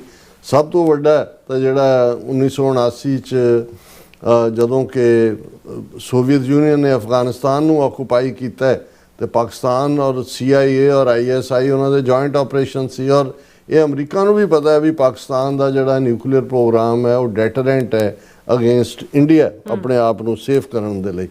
ਔਰ ਇਹ ਉਹਨਾਂ ਨੇ ਜਿਹੜਾ ਇਸ ਦੇ ਉੱਤੇ ਜਿਹੜੀ ਇਹ ਸਟੇਟਮੈਂਟ ਦਾ ਆਣ ਹੈ ਉਹਦੇ 'ਚ ਉਹਨਾਂ ਨੇ ਕਿਹਾ ਕਿ ਵੀ ICSS that China and Russia are developing advanced delivery systems meant to be capable of penetrating or bypassing US missile device। ਇਹ ਠੀਕ ਹੈ, ਰਸ਼ੀਆ ਹੋਏ, ਚਾਈਨਾ ਹੋਏ, ਨਾਰਥ ਕੋਰੀਆ ਨੇ ਆਲਰੇਡੀ ਡਿਵੈਲਪ ਕੀਤਾ ਹੋਇਆ, ਉਹ ਵੀ ਚਾਈਨਾ ਦੀ ਬੈਕਿੰਗ ਹੈ। ਲੇਕਿਨ ਪਾਕਿਸਤਾਨ ਨੂੰ ਵਿੱਚ ਘੜੀਸਣਾ ਜਿਹੜਾ ਹੈ ਇਸ ਪੀਰੀਅਡ 'ਚ, ਔਰ ਜਦੋਂ ਅਸੀਂ ਇਸ ਨੂੰ ਨੇਤਨਯਾਹੂ ਦੇ ਬਿਆਨਾਂ ਦੀ ਰੌਸ਼ਨੀ ਦੇ ਵਿੱਚ ਵੀ ਦੇਖਦੇ ਹਾਂ ਕਿ ਜਦੋਂ ਉਹਨਾਂ ਨੇ ਤੁਰਕੀ ਔਰ ਪਾਕਿਸਤਾਨ ਔਰ ਦੂਸਰੇ ਪਾਸੇ ਇੰਡੀਆ ਔਰ ਇਜ਼ਰਾਈਲ, ਮੋਦੀ ਦਾ 48 ਘੰਟੇ ਪਹਿਲਾਂ ਈਰਾਨ ਦੇ ਉੱਤੇ ਹਮਲਾ ਕਰਨ ਤੋਂ ਉੱਥੇ ਜਾਣਾ, ਉਹ ਸਾਰੇ ਪਾਰਟ ਨੂੰ ਕਰਨਾ, ਔਰ ਇਹ ਵੀ ਜੋ ਕੁਛ ਹੁਣ ਪਾਕਿਸਤਾਨ ਔਰ ਅਫਗਾਨਿਸਤਾਨ ਦੇ ਵਿਚਕਾਰ ਚੱਲ ਰਿਹਾ, ਖਾਸ ਤੌਰ 'ਤੇ ਤਹਿਰੀਕੇ ਤਾਲਿਬਾਨ ਵੱਲੋਂ ਰਿਪੀਟਡ ਹਮਲੇ ਬਲੋਚ ਲਿਬਰੇਸ਼ਨ ਆਰਮੀ ਦੇ ਵੱਲੋਂ, ਔਰ ਉਹਦੇ 'ਚ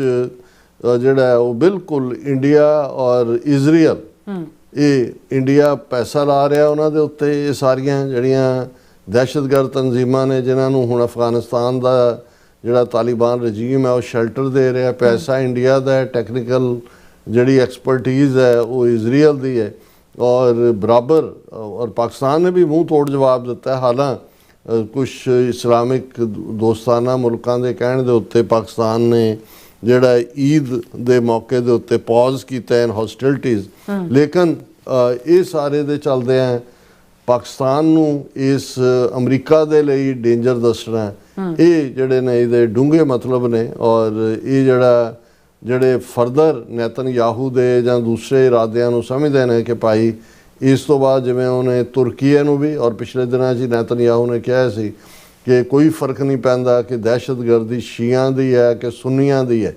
ਸੋ ਮਤਲਬ ਇਹ ਸੀ ਕਿ ਵੀ ਇੱਕ ਪਾਸੇ ਤਾਂ ਈਰਾਨ ਨੂੰ ਡੇਂਜਰ ਦੱਸਦੇ ਹੀ ਰਹੇ, ਹੁਣ ਜਦੋਂ ਸਾਊਦੀ ਅਰੇਬੀਆ ਜਾਂ ਤੁਰਕੀ ਹੈ ਜਾਂ ਪਾਕਿਸਤਾਨ ਦੀ ਕਲੋਜ਼ਨੈਸ ਦੀ ਗੱਲ ਆਈ, ਜਿਹੜੇ ਕਿ ਜ਼ਾਹਰ ਹੈ ਸੁੰਨੀ ਇਸਲਾਮ ਯਕੀਨ ਮੈਜੋਰਿਟੀ ਉਹਨਾਂ 'ਚ ਨੇ, ਤੇ ਉਹਨੂੰ ਵੀ ਖਤਰਾ ਦੱਸਿਆ।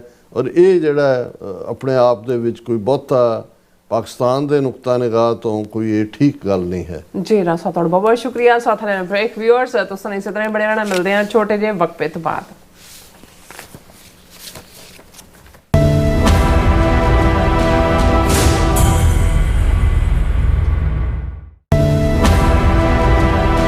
ਵਿਸਾਖੀ ਅਤੇ ਖਾਲਸਾ ਸਾਜਨਾ ਦਿਵਸ ਦੀ 327ਵੀਂ ਵਰ੍ਹੇਗੰਢ ਮੌਕੇ ਇੱਕ ਵੱਡਾ ਸਮਾਗਮ ਹੋਣ ਜਾ ਰਿਹਾ ਹੈ। ਵਿਸਾਖੀ ਜੋ ਸਿਰਫ ਤਿਉਹਾਰ ਨਹੀਂ ਸਗੋਂ ਖਾਲਸੇ ਦੀ ਪਹਿਚਾਣ ਅਤੇ ਆਜ਼ਾਦੀ ਦੇ ਐਲਾਨ ਦਾ ਪ੍ਰਤੀਕ ਹੈ। ਅਮਰੀਕਾ ਦੀ ਰਾਜਧਾਨੀ ਵਾਸ਼ਿੰਗਟਨ DC ਵਿੱਚ ਕੱਢਿਆ ਜਾਵੇਗਾ ਸਿੱਖ ਫਰੀडम ਮਾਰਚ, ਜਿੱਥੇ ਗੂੰਜੇਗੀ ਸੱਚ ਦੀ ਆਵਾਜ਼ ਅਤੇ ਇਨਸਾਫ ਦੀ ਮੰਗ। ਇਸ ਮੌਕੇ ਵਿਸਾਖੀ ਨੂੰ ਨੈਸ਼ਨਲ ਸਿੱਖ ਡੇ USA ਵਜੋਂ ਮਨਾਇਆ ਜਾਵੇਗਾ। ਤਾਂ ਇਸ ਫਰੀडम ਮਾਰਚ ਦਾ ਹਿੱਸਾ ਬਣਨ ਲਈ ਜ਼ਰੂਰ ਪਹੁੰਚੋ ਜੀ। ਸ਼ਨੀਚਰਵਾਰ 4 ਅਪ੍ਰੈਲ 2026 ਨੂੰ ਵਾਸ਼ਿੰਗਟਨ DC ਵਿਖੇ। ਧੰਨਵਾਦ। ਤੁਸੀਂ ਵੇਖ ਰਹੇ ਹੋ TV 84, ਇੱਕ ਅਜਿਹਾ ਚੈਨਲ ਜੋ ਪਾਬੰਦੀਆਂ ਦੇ ਬਾਵਜੂਦ ਵੀ ਸੱਚ ਨੂੰ ਆਧਾਰ ਬਣਾ ਕੇ ਸਿੱਖ ਸੰਘਰਸ਼, ਸਿੱਖ ਨਜ਼ਰੀਏ ਅਤੇ ਕੌਮੀ ਮੁੱਦਿਆਂ ਨੂੰ ਨਿਡਰਤਾ ਨਾਲ ਸਾਹਮਣੇ ਰੱਖਦਾ ਆ ਰਿਹਾ ਹੈ। ਹੁਣ ਇੱਕ ਵਾਰ ਫਿਰ ਭਾਰਤ ਵਿੱਚ TV 84 ਨੂੰ ਰਿਸਟ੍ਰਿਕਟ ਕਰ ਦਿੱਤਾ ਗਿਆ। ਸੱਚ ਨੂੰ ਦਬਾਇਆ ਤਾਂ ਜਾ ਸਕਦਾ ਹੈ ਪਰ ਮਿਟਾਇਆ ਨਹੀਂ। ਅਸੀਂ ਖਾਮੋਸ਼ ਨਹੀਂ ਹੋਏ, ਸਾਡੀ ਆਵਾਜ਼ ਅਜੇ ਵੀ ਜਿਉਂਦੀ ਹੈ। ਭਾਰਤ ਤੋਂ ਬਾਹਰ TV 84 ਅਜੇ ਵੀ ਉਪਲਬਧ ਹੈ ਤੇ ਭਾਰਤ ਵਿੱਚ ਤੁਸੀਂ TV 84 ਦੀ ਵੈਬਸਾਈਟ ਤੇ ਸਾਡੀ ਪੂਰੀ ਰਿਪੋਰਟਿੰਗ, ਵੀਡੀਓਜ਼ ਅਤੇ ਸੱਚੀ ਜਾਣਕਾਰੀ ਵੇਖ ਸਕਦੇ ਹੋ। ਤਾਂ ਅੱਜ ਹੀ ਜੁੜੋ TV 84 ਦੀ ਵੈਬਸਾਈਟ ਦੇ ਨਾਲ, ਸਾਨੂੰ ਸਹਿਯੋਗ ਦਿਓ ਅਤੇ ਸੱਚ ਨਾਲ ਜੁੜੇ ਰਹੋ। TV 84 ਸੱਚ ਦੀ ਆਵਾਜ਼। ਕੀ ਤੁਸੀਂ ਰੋਜ਼ਾਨਾ ਕੰਮ ਤੇ ਆਪਣਾ ਵਧੇਰੇ ਸਮਾਂ ਬਿਤਾਉਣ ਤੋਂ ਪਰੇਸ਼ਾਨ ਹੋ? ਆਪਣੀ ਪੂੰਜੀ ਨੂੰ ਕੰਮ ਤੇ ਲਗਾਓ, ਸਾਡੇ ਨਾਲ ਇਨਵੈਸਟ ਕਰੋ। ਅਸੀਂ ਤੁਹਾਡੀ ਪੂੰਜੀ ਤੋਂ ਤੁਹਾਡੇ ਲਈ ਵਧੇਰੇ ਪੈਸੇ ਬਣਾ ਸਕਦੇ ਹਾਂ। ਅਸੀਂ ਪ੍ਰਾਈਵੇਟ ਇਕੁਇਟੀ ਇਨਵੈਸਟਮੈਂਟ ਫਰਮ ਹਾਂ ਤੇ ਕਮਰਸ਼ੀਅਲ ਰੀਅਲ ਐਸਟੇਟ ਵਿੱਚ ਮਾਹਿਰ ਹਾਂ। Property management, leasing, asset management, commercial real estate investment ਵਿੱਚ ਸਾਰੀਆਂ ਸੇਵਾਵਾਂ ਲਈ ਅਮਰੀਕਾ ਭਰ ਵਿੱਚੋਂ ਤੁਸੀਂ ਸਾਡੇ ਤੱਕ ਪਹੁੰਚ ਕਰ ਸਕਦੇ ਹੋ। ਆਜ਼ਾਦ ਕਮਰਸ਼ੀਅਲ ਰੀਅਲਟੀ ਸਰਵਿਸਿਜ਼ ਦੇ Azad family trust, 701 north port oak road, suite number 204, Houston, Texas. ਤੁਸੀਂ ਸਾਨੂੰ ਸਾਡੇ ਫੋਨ ਨੰਬਰ 7136861277 ਤੇ ਵੀ ਸੰਪਰਕ ਕਰ ਸਕਦੇ ਹੋ। Azad commercial realty.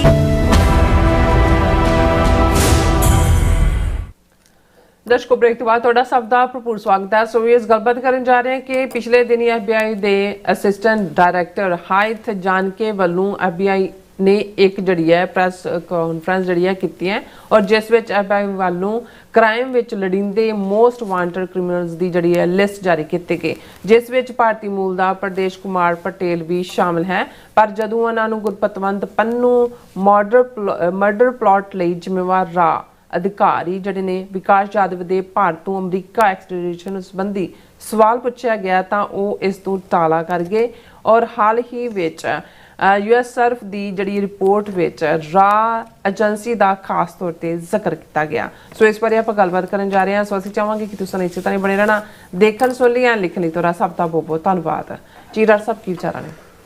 ਦੇਖੋ, ਬੇਸ਼ੱਕ ਜਿਹੜੀ US Surf United States commission on international religious freedom ਦੀ 2026 ਦੀ ਸਾਲਾਨਾ ਰਿਪੋਰਟ ਹੈ, ਉਹਨੇ ਬਹੁਤ ਜਿਹੜਾ ਲੈਵਲ ਦੇ ਉੱਤੇ ਭਾਰਤ ਦੇ ਵਿੱਚ ਬੇਚੈਨੀ ਪੈਦਾ ਕੀਤੀ ਹੋਈ ਹੈ।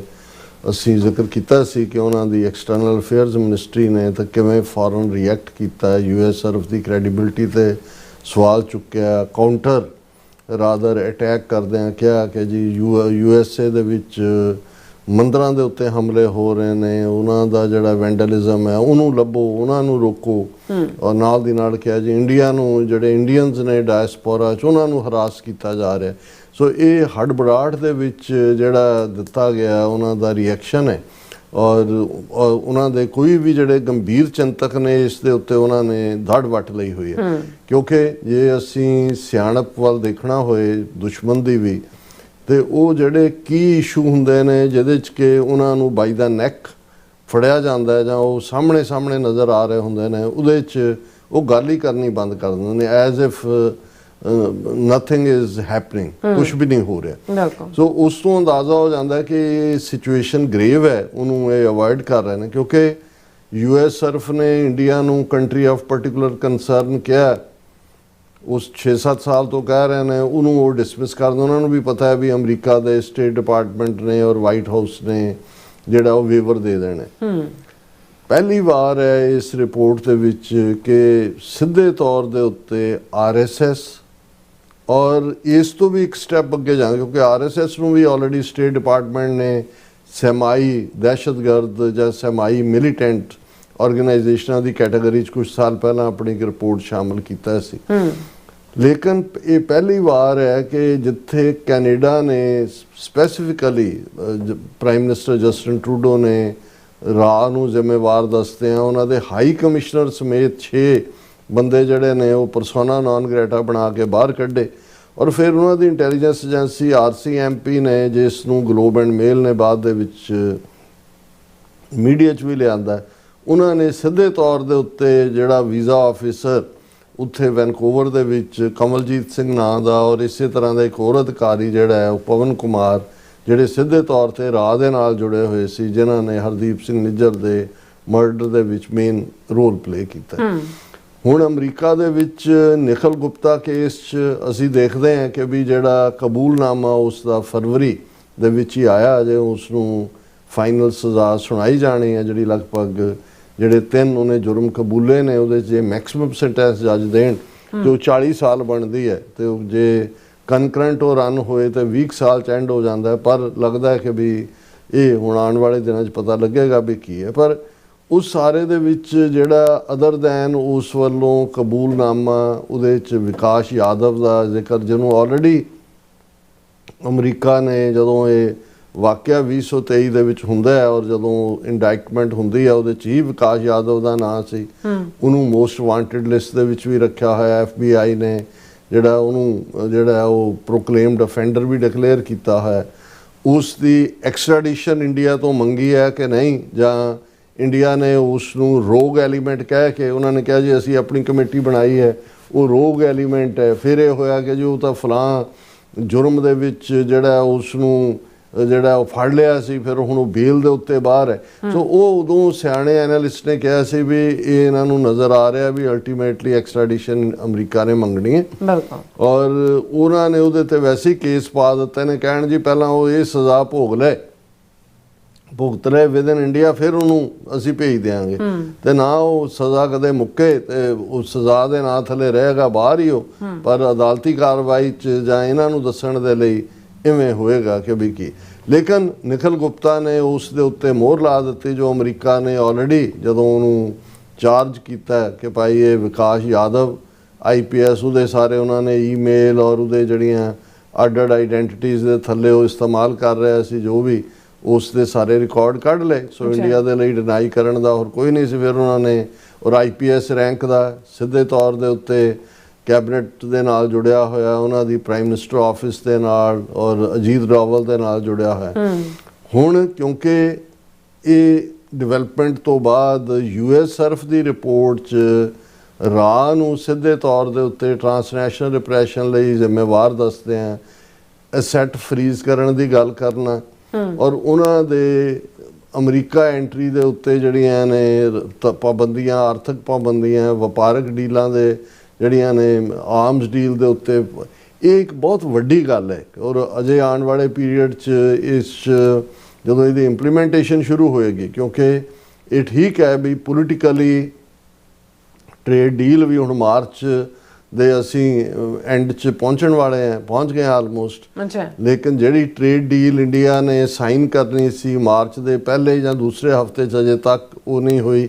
ਉਹਨੂੰ ਈਵਨ ਜਿਹੜੀ ਪਾਰਲੀਮੈਂਟਰੀ ਕਮੇਟੀ ਹੈ, ਕਿਉਂਕਿ ਪਾਰਲੀਮੈਂਟ ਦਾ ਸੈਸ਼ਨ ਚੱਲ ਰਿਹਾ, ਉਹਨਾਂ ਨੇ ਵੀ ਕਿਹਾ ਕਿ ਜੀ ਉਹਨੂੰ ਰੀਥਿੰਕ ਕੀਤਾ ਜਾਏ। ਸੋ ਇਹ ਵੀ ਪੋਸੀਬਲ ਹੈ ਕਿ ਵੀ ਇਹ ਜਿਹੜੀ ਰਿਪੋਰਟ ਦੇ ਵਿੱਚ ਰਾਹ ਦਾ ਲਿਆਉਣ ਦਾ ਅਮਰੀਕਾ ਨੇ ਫਰਦਰ ਉਹਨਾਂ ਨੂੰ ਜਿਹੜਾ ਉਹ ਧੌਣ ਤੇ ਉੱਤੇ ਗੋਡਾ ਹੋਰ ਜ਼ੋਰ ਦੇਣ ਦੇ ਲਈ ਇਹ ਸਾਰੇ ਨੂੰ ਲਿਆਂਦਾ। ਲੇਕਿਨ ਇਹ ਆ ਜਾਣਾ ਹੀ ਆਪਣੇ ਆਪ 'ਚ ਬੜੀ ਵੱਡੀ ਗੱਲ ਹੈ। ਹੁਣ ਪਿਛਲੇ ਦਿਨਾਂ 'ਚ ਜਿਹੜੇ FBI ਦਾ ਅਸਿਸਟੈਂਟ ਡਾਇਰੈਕਟਰ ਹੈ ਹੀਥ ਜਾਨਕੇ, ਉਹਨਾਂ ਨੇ ਪ੍ਰੈਸ ਕਾਨਫਰੰਸ ਕੀਤੀ, ਕਿਉਂਕਿ ਜਿਹੜੇ FBI ਨੇ 10 ਮੋਸਟ ਵਾਂਟਡ ਕ੍ਰਿਮੀਨਲਸ ਦੀ ਲਿਸਟ ਜਾਰੀ ਕੀਤੀ ਹੈ, ਜਿਹਦੇ ਤੇ ਜ਼ਾਹਰ ਹੈ ਰਿਵਾਰਡ ਵੀ ਰੱਖੇ ਜਾਂਦੇ ਨੇ। ਉਹਨਾਂ 'ਚ ਇੱਕ ਭਾਰਤੀ ਸਿਟੀਜ਼ਨ ਜਿਹੜਾ ਭਦਰੇਸ਼ ਕੁਮਾਰ ਸੀ ਪਟੇਲ, ਇਹ ਉਹਦਾ ਪੂਰਾ ਨਾਂ ਹੈ। ਪਿਓ ਦਾ ਨਾਂ ਵੀ ਇਹਨਾਂ ਨੇ ਗੁਜਰਾਤੀਆਂ ਨੇ ਨਾਲ ਹੀ ਰੱਖਿਆ ਹੁੰਦਾ, ਜਿਵੇਂ ਗਾਂਧੀ ਦਾ ਪੂਰਾ ਨਾਂ ਮੋਹਨਦਾਸ ਕਰਮਚੰਦ ਗਾਂਧੀ ਸੀ, ਕਰਮਚੰਦ ਉਹਦੇ ਪਿਓ ਦਾ ਨਾਂ ਸੀ। ਸੋ ਇਹ ਭਦਰੇਸ਼ ਕੁਮਾਰ ਸੀ ਪਟੇਲ, ਉਹਨੂੰ ਉਹਨਾਂ ਨੇ ਜਿਹੜਾ ਉਸ 10 ਜਿਹੜੇ ਮੋਸਟ ਵਾਂਟਡ ਨੇ ਉਸ ਇਸ ਸਬੰਧ ਦੇ ਵਿੱਚ ਉਹਨਾਂ ਨੇ ਜਿਹੜਾ ਉਹ ਪ੍ਰੈਸ ਕਾਨਫਰੰਸ ਕੀਤੀ। ਔਰ ਜਦੋਂ ਉਹਨਾਂ ਨੂੰ ਇਹ ਸਵਾਲ ਪੁੱਛਿਆ ਗਿਆ ਕਿ ਕੀ ਜਿਹੜਾ ਰਾਹ ਅਫੀਸ਼ੀਅਲ ਵਿਕਾਸ ਯਾਦਵ ਜਿਹੜਾ Pannu murder for hire plot ਦੇ ਵਿੱਚ ਮੇਨ ਕਰਿੰਦਾ ਸੀ, ਕੀ ਉਸ ਦੀ ਐਕਸਟ੍ਰੈਡੀਸ਼ਨ ਦੇ ਲਈ FBI ਨੇ ਇੰਡੀਅਨ ਗਵਰਨਮੈਂਟ ਨੂੰ ਰਿਕੁਐਸਟ ਭੇਜੀ ਹੈ। ਲੇਕਿਨ ਇਸ ਤੋਂ ਉਹਨਾਂ ਨੇ ਜਿਹੜਾ ਮਿਸਟਰ ਹੀਥ ਜਾਨਕੇ ਨੇ ਟਾਲਾ ਵੱਟਿਆ ਔਰ ਇਸ ਦੇ ਉੱਤੇ ਉਹਨਾਂ ਨੇ ਕਿਹਾ ਜੀ ਅੱਜ ਦੀ ਜਿਹੜੀ ਸਪੈਸੀਫਿਕ ਪ੍ਰੈਸ ਕਾਨਫਰੰਸ ਹੈ ਉਹ ਅਸੀਂ ਜਿਹੜਾ 10 ਮੋਸਟ ਵਾਂਟਡ ਦੀ ਜਿਹੜੀ ਲਿਸਟ ਹੈ ਉਸ ਦੇ ਸਬੰਧ ਦੇ ਵਿੱਚ ਹੀ ਕਰ ਰਹੇ ਔਰ ਇਸ ਤੋਂ ਬਿਯੋਂਡ ਜਿਹੜਾ ਅਸੀਂ ਕੁਛ ਨਹੀਂ ਕਹਿਣਾ ਚਾਹੁੰਦੇ। ਹੁਣ ਇਹ ਆਪਣੇ ਆਪ ਦੇ ਵਿੱਚ ਇਹ ਠੀਕ ਹੈ, ਕਿਉਂਕਿ ਜਿਹੜਾ ਜਦੋਂ ਇਹ ਕੋਈ ਪ੍ਰੈਸ ਕਾਨਫਰੰਸ ਕਰਦੇ ਨੇ ਉਹਨਾਂ ਨੂੰ ਪਤਾ ਹੁੰਦਾ ਵੀ ਉਹਨਾਂ ਨੇ ਕਿਸ ਦਾਇਰਾ ਕਾਰ 'ਚ ਰਹਿਣਾ। ਪਰ ਅਸੀਂ ਹੋਪ ਕਰਦੇ ਹਾਂ ਕਿ ਜਿਹੜਾ US ਸਰਫ ਦੀ ਰਿਪੋਰਟ ਦੇ ਵਿੱਚ ਇਹਨਾਂ ਦੇ ਉੱਤੇ ਜਿਹੜਾ ਰਾਹ ਦੇ ਉੱਤੇ ਵੀ ਜਿਹੜਾ ਡਾਇਰੈਕਟਲੀ ਉਸ ਨੂੰ ਜ਼ਿੰਮੇਵਾਰ ਦੱਸਿਆ ਗਿਆ ਹੈ, ਆਉਣ ਵਾਲੇ ਪੀਰੀਅਡ ਦੇ ਵਿੱਚ ਅਮਰੀਕਨ ਸਟੇਟ ਡਿਪਾਰਟਮੈਂਟ ਵੱਲੋਂ ਵੀ, FBI ਵੱਲੋਂ ਵੀ ਔਰ ਜਿਹੜੇ ਹੋਰ ਇਹਨਾਂ ਦੀ ਜੁਡੀਸ਼ਰੀ ਹੈ ਉਹ ਵੀ ਇਸ ਦਾ ਸਖਤ ਨੋਟਿਸ ਲਏਗੀ ਔਰ ਇੰਡੀਆ ਨੂੰ ਜਵਾਬਦੇਹ ਬਣਾਇਆ ਜਾਏਗਾ। ਜੇ ਵਿਕਾਸ ਯਾਦਵ ਐਕਸਟ੍ਰਾਡਾਈਟ ਹੋ ਕੇ ਅਮਰੀਕਾ 'ਚ ਆਉਂਦਾ ਹੈ, ਇੱਥੋਂ ਦੀ ਅਦਾਲਤ ਦੇ ਵਿੱਚ ਟਰਾਇਲ ਜਾਂਦਾ ਹੈ, ਤੇ ਫਿਰ ਬਹੁਤ ਸਾਰੇ ਉਹ ਭੇਤ ਇਕੱਲੇ ਇਹ ਨਹੀਂ, ਇਹ ਤਾਂ ਅਜੇ ਜੋ ਇਹਨਾਂ ਨੇ ਰਾਹ ਨੇ ਕੀਤਾ ਜਿਹਦੇ ਫੜੇ ਗਏ, ਪਰ ਇਹ ਕਦੋਂ ਤੋਂ ਕਰ ਰਹੇ ਨੇ, ਕੀ ਕਰ ਰਹੇ ਨੇ। ਜਿਵੇਂ ਉਸ ਨੇ ਨਿਖਲ ਗੁਪਤੇ ਨੇ ਜਿਹੜਾ ਉਹ ਕਿੰਨੀ ਦੇਰ ਤਾਂ ਸਾਲ ਤਾਂ ਇੱਥੇ ਉਲਝਾ ਛੱਡਿਆ, 6 ਵਕੀਲ ਬਦਲੇ, ਲੇਕਿਨ ਫਾਈਨਲੀ ਤੋਤੇ ਨੇ ਸਿੰਘ ਕਰਨਾ ਸ਼ੁਰੂ ਕੀਤਾ। ਹੁਣ ਜੇ ਵਿਕਾਸ ਯਾਦਵ ਵੀ ਇਹ ਸਾਰੇ ਚਾਹੁੰਦਾ ਹੈ ਤਾਂ ਫਿਰ ਅਲਟੀਮੇਟਲੀ ਇਹ ਸਾਰੀ ਕੜੀ ਤਾਂ ਉਹ ਚੰਡਾਲ ਚੌਂਕੜੀ ਜਿਹਨੂੰ ਮੋਦੀ ਹੈਡ ਕਰਦਾ ਹੈ, ਅਜੀਤ ਡੋਵਲ ਮੇਨ ਕਰਿੰਦਾ ਹੈ, ਅਮਿਤ ਸ਼ਾਹ ਹੈ ਔਰ S ਜੈਸ਼ੰਕਰ ਹੈ, ਔਰ ਇਹ ਵੀ ਨਹੀਂ ਹੋ ਸਕਦਾ ਰਾਜਨਾਥ ਸਿੰਘ ਵੀ ਇਹ ਸਾਰੇ ਤੋਂ ਬਾਹਰ ਹੋਏ। ਲੇਕਿਨ ਜੇ ਅਸੀਂ ਚੰਡਾਲ ਚੌਂਕੜੀ 4 ਬੰਦਿਆਂ ਦਾ ਕਹਿਣਾ ਹੋਏ ਮੁੱਖ ਤੌਰ ਦੇ ਉੱਤੇ ਤਾਂ ਉਹਦੇ 'ਚ ਮੋਦੀ, ਅਮਿਤ ਸ਼ਾਹ, ਅਜੀਤ ਡੋਵਲ ਔਰ S ਜੈਸ਼ੰਕਰ ਜਿਹੜੇ ਨੇ ਇਸ ਦੇ ਵਿੱਚ ਭਾਗੀਦਾਰ ਨੇ। ਜੀ ਡਾਕਟਰ ਸਾਹਿਬ ਤੁਹਾਡਾ ਬਹੁਤ ਬਹੁਤ ਧੰਨਵਾਦ। ਸੋ ਥਾਲੇ ਨਾਲ ਬ੍ਰੇਕ ਵਿਊਅਰਸ ਤੁਸੀਂ ਸਾਡੇ ਨਾਲ ਇਸੇ ਤਰ੍ਹਾਂ ਬਣੇ ਰਹਿਣਾ। ਮਿਲਦੇ ਹਾਂ ਛੋਟੇ ਜਿਹੇ ਬ੍ਰੇਕ ਤੋਂ ਬਾਅਦ।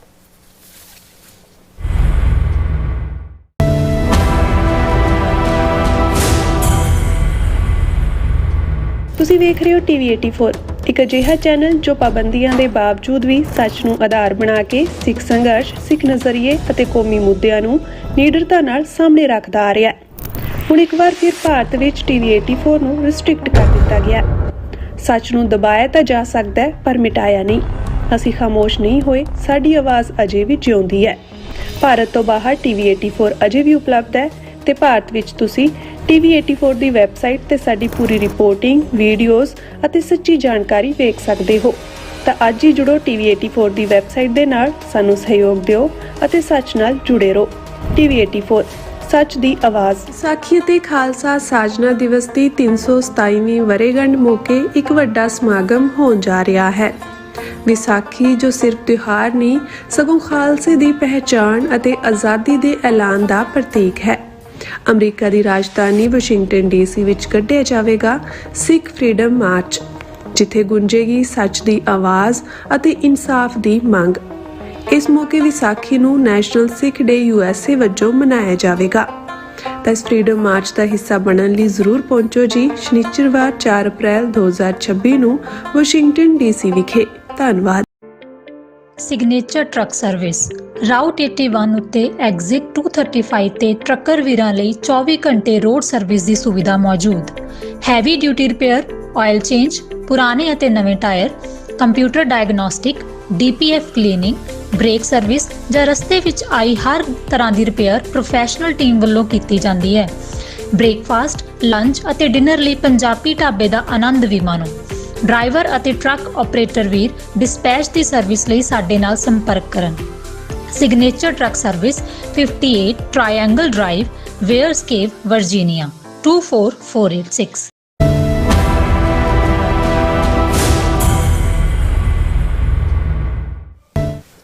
Viewers welcome back to program. So ਇਸ ਗੱਲਬਾਤ ਕਰਨ ਜਾ ਰਹੇ ਹਾਂ ਕਿ ਮੀਡੀਆ ਰਿਪੋਰਟਾਂ ਅਨੁਸਾਰ ਚੀਨ ਦੀ ਇੱਕ ਪ੍ਰਮੁੱਖ ਯੂਨੀਵਰਸਿਟੀ ਨੇ ਵਿਦੇਸ਼ੀ ਜ਼ੁਬਾਨਾਂ ਨੂੰ ਸਿਖਾਉਣ ਵਾਲੀ ਇੱਕ ਪ੍ਰਮੁੱਖ ਯੂਨੀਵਰਸਿਟੀ ਵਿੱਚ ਪੰਜਾਬੀ ਜ਼ੁਬਾਨ ਨੂੰ ਵੀ ਸ਼ਾਮਲ ਕੀਤਾ ਹੈ।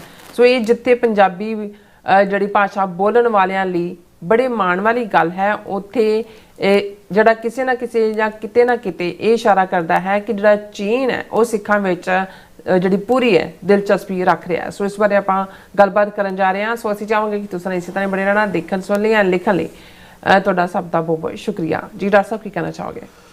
ਦੇਖੋ, ਜਦੋਂ ਅਸੀਂ ਚੀਨ ਦੇ ਹਵਾਲੇ ਨਾਲ ਗੱਲ ਕਰਦੇ ਹਾਂ, ਵੈਸੇ ਜੇ ਗੁਰੂ ਪਾਤਸ਼ਾਹ ਗੁਰੂ ਨਾਨਕ ਪਾਤਸ਼ਾਹ ਦੀਆਂ ਉਦਾਸੀਆਂ ਦਾ ਜ਼ਿਕਰ ਕਰੀਏ ਔਰ ਈਵਨ 10ਵੇਂ ਪਾਤਸ਼ਾਹ ਦਾ ਜਦੋਂ ਚੀਨ ਮਚੀਨ ਕੇ ਸੀਸ ਨਿਵਾਵੇ ਦੀ ਗੱਲ ਕਰੀਏ, ਲੇਕਿਨ ਇਹ ਸ਼ਾਇਦ ਵਕਤ ਨੇ ਉਸ ਕਿਸੇ ਵੀ ਇਤਿਹਾਸਕ ਗੁਰਦੁਆਰੇ ਦੀ ਯਾਦ ਨੂੰ ਚੀਨ ਚੋਂ ਮਿਟਾ ਦਿੱਤਾ ਜਿੱਥੇ ਕਿ ਗੁਰੂ ਨਾਨਕ ਪਾਤਸ਼ਾਹ ਗਏ ਹੋਣਗੇ, ਕਿਉਂਕਿ ਨੇਪਾਲ ਦੇ ਵਿੱਚ ਜਿਹੜਾ ਨਾਨਕ ਮੱਠ ਕਾਠਮੰਡੂ ਦੇ ਵਿੱਚ ਹੈ, ਅਸੀਂ ਸਿੱਕਮ ਦੇ ਵਿੱਚ ਦੇਖਦੇ ਹਾਂ। ਸੋ ਇਹ ਸਾਰੀ ਰੇਂਜ ਜਿਹੜੀ ਹੈ ਤਿੱਬਤ ਦੇ ਵਿੱਚ ਗੁਰੂ ਨਾਨਕ ਪਾਤਸ਼ਾਹ ਦੇ ਲਈ ਲਾਮਾ ਕਰਕੇ ਰਿਪੂ ਲਾਮਾ ਉਹਨਾਂ ਦਾ ਸੰਬੋਧਨ।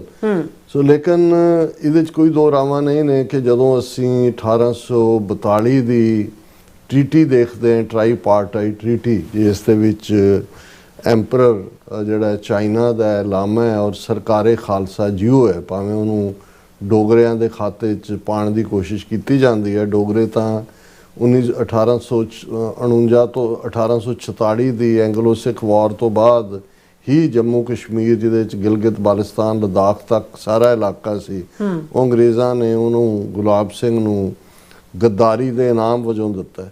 ਸੋ ਉਹ ਟ੍ਰੀਟੀ ਦਾ ਜ਼ਿਕਰ ਜਦੋਂ ਹੁੰਦਾ ਹੈ ਤਾਂ ਇਹ ਕਿਹਾ ਜਾਂਦਾ ਹੈ, ਜਿਸ 'ਚ ਗਾਂਧੀ ਦੇ ਪੋਤੇ ਨੇ ਵੀ, ਜਿਹੜਾ ਹਿਸਟੋਰੀਅਨ ਹੈ ਰਾਜਮੋਹਨ ਗਾਂਧੀ, ਮੈਂਸ਼ਨ ਕੀਤਾ ਹੈ। ਪ੍ਰੋਫੈਸਰ ਹਰਪਾਲ ਸਿੰਘ ਪੰਨੂ ਨੇ ਵੀ ਆਪਣੀ ਲਿਖਤ ਦੇ ਵਿੱਚ ਮੈਂਸ਼ਨ ਕੀਤਾ ਹੈ ਕਿ ਜਦੋਂ ਵਾਜਪਾਈ ਨੇ ਲੱਦਾਖ ਰੀਜਨ ਔਰ ਅਕਸਾਈ ਚੀਨ ਦਾ ਜ਼ਿਕਰ ਕਰਨਾ ਚਾਹਿਆ ਤੇ ਚੀਨ ਦਾ ਜਿਹੜਾ ਕਾਊਂਟਰ ਪਾਰਟ ਸੀ ਫੋਰਨ ਮਿਨਿਸਟਰ, ਉਹਨੇ ਕਿਹਾ ਜੀ ਇਹ ਸਾਡੀ ਤੁਹਾਡੇ ਨਾਲ ਇਹਦਾ ਕੋਈ ਤਾਲੁਕ ਨਹੀਂ, ਸਿੱਖਾਂ ਦੇ ਨਾਲ ਤਾਲੁਕ ਹੈ, ਅਸੀਂ ਉਹਨਾਂ ਦੇ ਨਾਲ ਦੇਖ ਲਾਂਗੇ।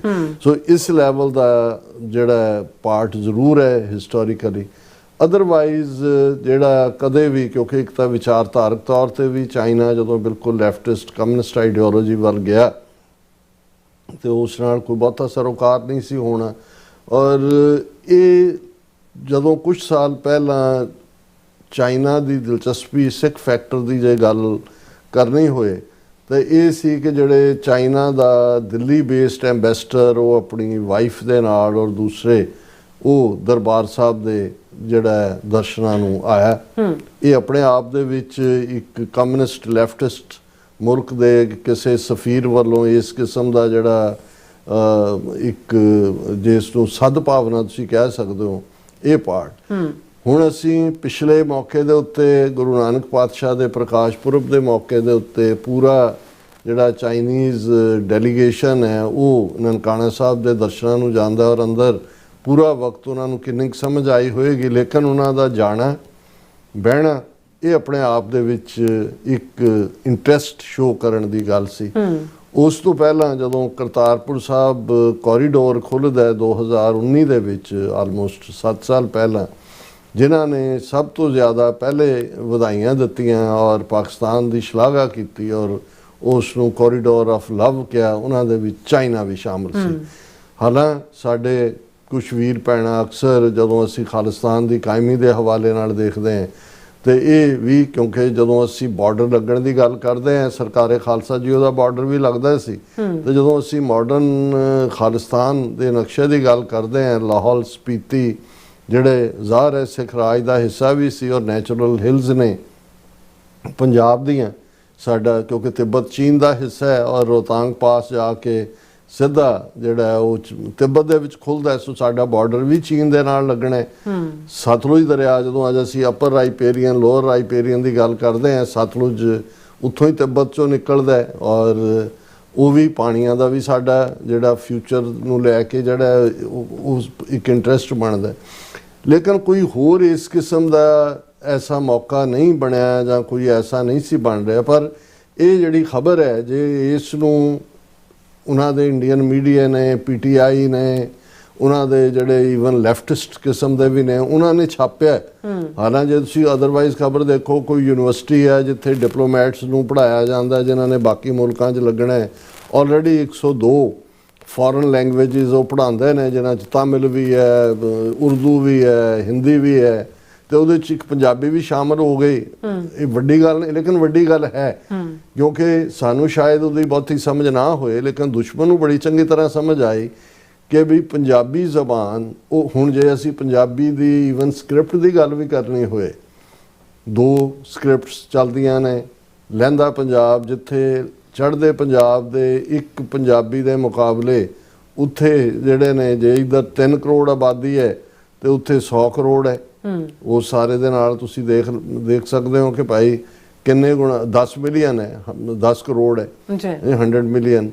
ਸੋ ਉਸ ਸਾਰੇ ਦੇ ਚੱਲਦਿਆਂ ਇਹ ਜਿਹੜੀ ਖਬਰ ਹੈ, ਜਿਸ ਦਾ ਹੈਡਲਾਈਨ ਆਲਮੋਸਟ ਸਾਰੇ ਮੀਡੀਆ ਨੇ ਇੱਕੋ ਹੀ ਲਾਇਆ, China's university adds Punjabi to its foreign language courses।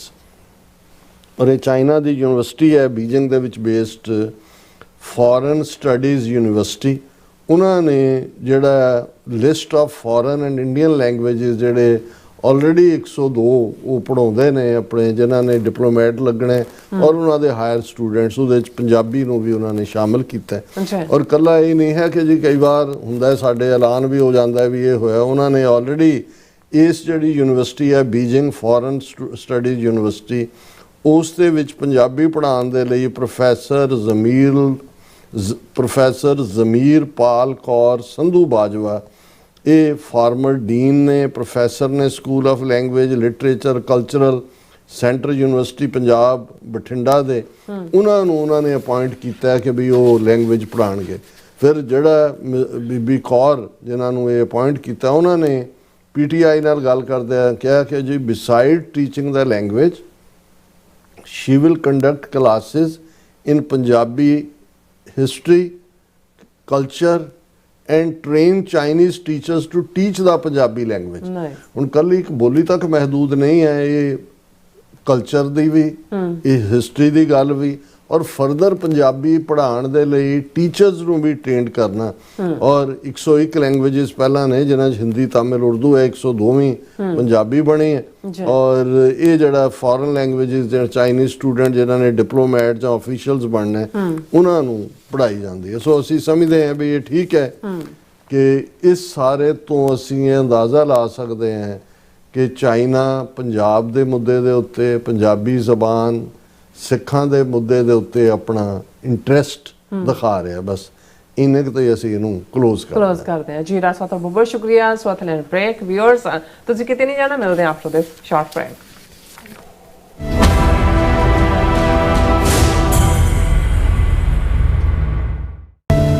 ਤੁਸੀਂ ਵੇਖ ਰਹੇ ਹੋ TV 84, ਇੱਕ ਅਜਿਹਾ ਚੈਨਲ ਜੋ ਪਾਬੰਦੀਆਂ ਦੇ ਬਾਵਜੂਦ ਵੀ ਸੱਚ ਨੂੰ ਆਧਾਰ ਬਣਾ ਕੇ ਸਿੱਖ ਸੰਘਰਸ਼, ਸਿੱਖ ਨਜ਼ਰੀਏ ਅਤੇ ਕੌਮੀ ਮੁੱਦਿਆਂ ਨੂੰ ਨਿਡਰਤਾ ਨਾਲ ਸਾਹਮਣੇ ਰੱਖਦਾ ਆ ਰਿਹਾ ਹੈ।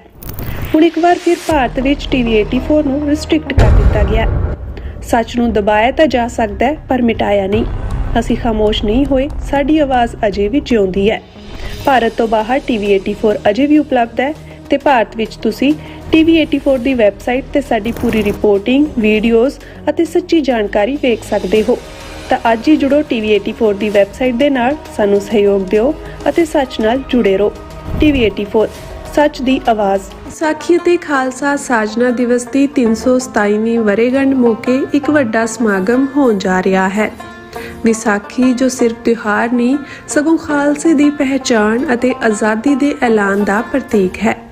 ਅਮਰੀਕਾ ਦੀ ਰਾਜਧਾਨੀ ਵਾਸ਼ਿੰਗਟਨ DC ਵਿੱਚ ਕੱਢਿਆ ਜਾਵੇਗਾ ਸਿੱਖ ਫਰੀडम ਮਾਰਚ, ਜਿੱਥੇ ਗੂੰਜੇਗੀ ਸੱਚ ਦੀ ਆਵਾਜ਼ ਅਤੇ ਇਨਸਾਫ ਦੀ ਮੰਗ।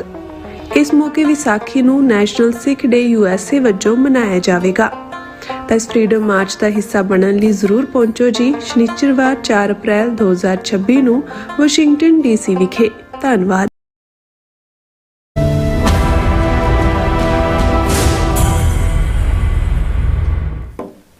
Viewers, welcome back on program. So viewers, ਅਖੀਰਲੇ ਸੈਗਮੈਂਟ 'ਚ ਆਪਾਂ ਲਿਖ ਸਾਂਝੀ ਕਰਨ ਜਾ ਰਹੇ ਹਾਂ। ਨਾਨਕਸ਼ਾਹੀ ਵਰ੍ਹਾ 558 ਦੀ ਆਮਦ ਮੌਕੇ ਸਿਡਨੀ ਆਸਟ੍ਰੇਲੀਆ ਤੋਂ ਸਾਡੇ ਵੀਰ ਜਤਿੰਦਰ ਸਿੰਘ ਜਰਾਂ ਦੀ ਜਿਹੜੀ ਲਿਖਤ ਹੈ ਉਹ ਉਹਨਾਂ ਨੇ ਸਾਨੂੰ ਭੇਜੀ ਹੈ। ਸੋ ਇਸ ਲਿਖਤ ਵਿੱਚ ਉਹਨਾਂ ਲਿਖਿਆ ਹੈ ਕਿ ਮੀਰੀ ਪੀਰੀ ਦਾ ਸਿੱਖ ਫਲਸਫਾ ਕੁੱਲ ਇਨਸਾਨੀਅਤ ਦੇ ਕਲਿਆਣ ਦਾ ਬਲੂਪ੍ਰਿੰਟ ਹੈ। ਸੋ ਇਸ ਬਾਰੇ ਆਪਾਂ ਗੱਲਬਾਤ ਕਰਨ ਜਾ ਰਹੇ ਹਾਂ ਔਰ ਨਾਲ ਜਿਹੜੇ ਤੁਹਾਡੇ ਲਾਈਵ ਮੈਸੇਜ ਨੇ ਉਹ ਵੀ ਆਪਾਂ ਸ਼ੇਅਰ ਕਰਾਂਗੇ। ਸੋ ਅਸੀਂ ਚਾਹਾਂਗੇ ਕਿ ਤੁਸੀਂ ਇਸੇ ਤਰ੍ਹਾਂ ਬਣੇ ਰਹਿਣਾ। ਦੇਖਣ ਸੁਣ ਲਈ ਲਿਖਣ ਲਈ ਤੁਹਾਡਾ ਸਭ ਦਾ ਬਹੁਤ ਬਹੁਤ ਧੰਨਵਾਦ। ਜੀ ਰਾਜ ਸਾਹਿਬ ਕੀ ਵਿਚਾਰਾਂ ਨੇ? ਦੇਖੋ ਸਾਡੀ ਕਾਮੈਂਟਰੀ ਜਿਹੜੀਆਂ 24 ਘੰਟੇ ਜੋ ਆਪਣੀਆਂ ਘਟਨਾਵਾਂ ਹੁੰਦੀ ਹੈ ਭਾਵੇਂ ਉਹਦੇ 'ਤੇ ਫੋਕਸਡ ਹੁੰਦੀ ਹੈ, ਪਰ ਮੇਰਾ ਹਮੇਸ਼ਾ ਇਹ ਮਨ ਕਰਦਾ ਹੁੰਦਾ ਹੈ ਕਿ ਵੀ ਜਿਹੜੇ ਇਸ਼ੂ ਜਿਹੜੇ ਸਿਧਾਂਤ ਨਾਲ ਜੁੜੇ ਹੋਏ ਨੇ, ਖਾਸ ਤੌਰ 'ਤੇ ਸਾਡਾ ਕੌਮੀ ਨਜ਼ਰੀਆ, ਸਾਡੇ ਸਿੱਖੀ ਦੇ ਮੂਲ ਰੂਪ ਦੇ ਸਿਧਾਂਤ, ਉਹਨਾਂ ਦੀ ਚਰਚਾ ਵੀ ਅਸੀਂ ਭਾਵੇਂ ਸਾਡੇ ਵਿਊਅਰਸ ਦੀ ਲਿਖਤ ਹੋਏ ਉਸ ਰਾਹੀਂ ਜਾਂ ਕੋਈ ਇਤਿਹਾਸਕ ਦਿਨ ਹੋਏ ਉਸ ਨੂੰ ਅਸੀਂ ਚੁਣਦੇ ਵੀ ਹਾਂ ਗੱਲ ਕਰਨ ਦੇ ਲਈ। ਔਰ ਕਿਉਂਕਿ ਨਾਨਕਸ਼ਾਹੀ ਨਵਾਂ ਵਰ੍ਹਾ 558 ਦੀ ਸ਼ੁਰੂਆਤ ਪਹਿਲੀ ਚੇਤ ਨੂੰ 14 ਮਾਰਚ ਨੂੰ ਹੋਈ। ਐਨ ਉਸ ਮੌਕੇ ਦੇ ਉੱਤੇ ਸਾਡੇ ਵੀਰ Jatinder Singh Sydney based Australia ਤੋਂ ਉਹਨਾਂ ਦੀ ਲਿਖਤ ਸੀ, ਪਰ ਕਿਉਂਕਿ ਅਸੀਂ ਆਲਰੇਡੀ ਉਹ ਵੀਕਐਂਡ ਵੀ ਸੀ ਔਰ ਫਿਰ ਮੈਂ ਸਟਕ ਸੀ ਇਨ ਇੰਡੀਆਨਾ ਸਨੋ ਸਟਾਰਮ, ਤੇ ਅਸੀਂ ਉਸ ਲਿਖਤ ਨੂੰ ਉਸ ਦਿਨ ਤਾਂ ਨਹੀਂ ਲੈ ਸਕੇ। ਪਰ ਅੱਜ ਮੈਂ ਸਮਝਦਾ ਵੀ ਉਹਨਾਂ ਨੇ ਲਗਭਗ 250 ਸਾਲ ਪੀਰੀਅਡ 'ਚ ਪਹਿਲੀ ਚੇਤ, ਕਿਉਂਕਿ ਗੁਰੂ ਨਾਨਕ ਪਾਤਸ਼ਾਹ ਦੇ ਪ੍ਰਕਾਸ਼ ਪੁਰਬ ਨਾਲ ਸੰਬੰਧਿਤ, ਗੁਰੂ ਨਾਨਕ ਪਾਤਸ਼ਾਹ ਨਾਲ ਸੰਬੰਧਿਤ ਹੀ ਨਾਨਕਸ਼ਾਹੀ ਕੈਲੰਡਰ, ਨਾਨਕ ਸ਼ਾਹ ਨਾਨਕ ਦਾ ਰਾਇਲ ਉਸ ਦੇ ਨਾਲ ਜੁੜਿਆ ਹੋਇਆ, ਪਰ ਇਸ ਨੂੰ ਬਜਾਏ ਉਹਨਾਂ ਦੇ ਪ੍ਰਕਾਸ਼ ਦਿਨ ਤੋਂ 12 ਮਾਹ ਤੇ ਆਧਾਰਿਤ ਜਿਹੜੇ ਦੋਵੇਂ ਹੀ ਚੇਤ ਦੇ ਨਾਲ ਜੁੜੇ ਹੋਏ ਨੇ, ਉਸ ਤੋਂ ਉਹਦੀ ਸ਼ੁਰੂਆਤ ਮੰਨੀ ਗਈ। ਔਰ ਜਦੋਂ ਅਸੀਂ ਪਹਿਲੀ ਵਿਸਾਖ 1699 ਦੀ ਗੱਲ ਕਰਦੇ ਹਾਂ, ਇਹ 1469 ਤੋਂ 1699 ਤੱਕ ਲਗਭਗ 230 ਸਾਲ ਦਾ ਜਿਹੜਾ ਸਿੱਖੀ ਫਲਸਫਾ ਹੈ, ਗੁਰੂ ਨਾਨਕ ਪਾਤਸ਼ਾਹ ਨੇ ਜਿਹਦੀ ਬੁਨਿਆਦ ਰੱਖੀ, 10ਵੇਂ ਪਾਤਸ਼ਾਹ ਨੇ ਖਾਲਸਾ ਰੂਪ ਦੇ ਵਿੱਚ ਫਾਈਨਲ ਉਸ ਦੇ ਉੱਤੇ ਸਟੈਂਪ ਲਾਈ ਔਰ ਉਸ ਨੂੰ ਉਹਨਾਂ ਨੇ ਐਨਾਲਾਈਜ਼ ਕੀਤਾ ਕਿ ਇਹ ਜਿਹੜਾ ਸਿੱਖੀ ਦਾ ਸੁਨੇਹਾ ਹੈ, ਇਹ ਸਾਰੀ ਇਨਸਾਨੀਅਤ ਦੇ ਲਈ ਸੁਨੇਹਾ ਹੈ, ਵਿਜ਼ਡਮ, ਵੈਲਥ ਤੇ path to a just society. ਵਿਵੇਕ, ਸਿਆਣਪ ਵੀ, ਫਿਰ ਕੰਗਾਲੀ ਨਹੀਂ ਹੈ। ਸਿੱਖੀ ਹਰ ਚੀਜ਼ ਸਾਡੀ ਸ਼ਾਨ ਨਾਲ ਜੁੜੀ ਹੋਈ ਹੈ, ਸਜਣ ਨਾਲ ਜੁੜੀ ਹੋਈ ਹੈ। ਔਰ ਅਸੀਂ ਦੇਗ ਤੇਗ ਫਤਿਹ ਜਦੋਂ ਕਹਿੰਦੇ ਹਾਂ, ਦੇਗ ਤੇਗ ਜਗ ਮੈਂ ਦਊ ਚਲੈ, ਸੋ ਦੇਗ ਇਕਨੋਮਿਕਲ ਪ੍ਰੋਸਪੈਰਿਟੀ ਹੈ ਜਿਹੜੀ ਜ਼ਾਹਰ ਹੈ ਵੈਲਥ ਦੇ ਨਾਲ ਜੁੜਦੀ ਹੈ। ਔਰ path to a just society, ਜਿਸ ਸੁਸਾਇਟੀ ਦੇ ਵਿੱਚ ਅਦਲ ਨਾ ਹੋਏਗਾ, ਨਹੀਂ ਹੋਏਗਾ, ਨਿਆਂ ਨਹੀਂ ਹੋਏਗਾ, ਜਸਟਿਸ ਨਹੀਂ ਹੋਏਗਾ, ਉਹ ਜਿੰਨੀ ਮਰਜ਼ੀ ਪ੍ਰੋਸਪੈਰਿਟੀ ਵਾਲੀ ਹੋਏ, ਉਹ ਇੱਕ ਨਾ ਇੱਕ ਦਿਨ ਫਿਰ ਥੱਲੇ ਨੂੰ ਉਸ ਦਾ ਜਵਾਲ ਹੋਏਗਾ, ਉਸ ਦਾ ਜਿਹੜਾ ਉਹ ਡਿੱਗਣਾ ਆਲਮੋਸਟ ਉਹਦੇ 'ਚ ਹੀ ਫਿਰ ਜਿਹੜਾ ਉਹ ਇਨਹੈਰੈਂਟ ਹੋਏਗਾ।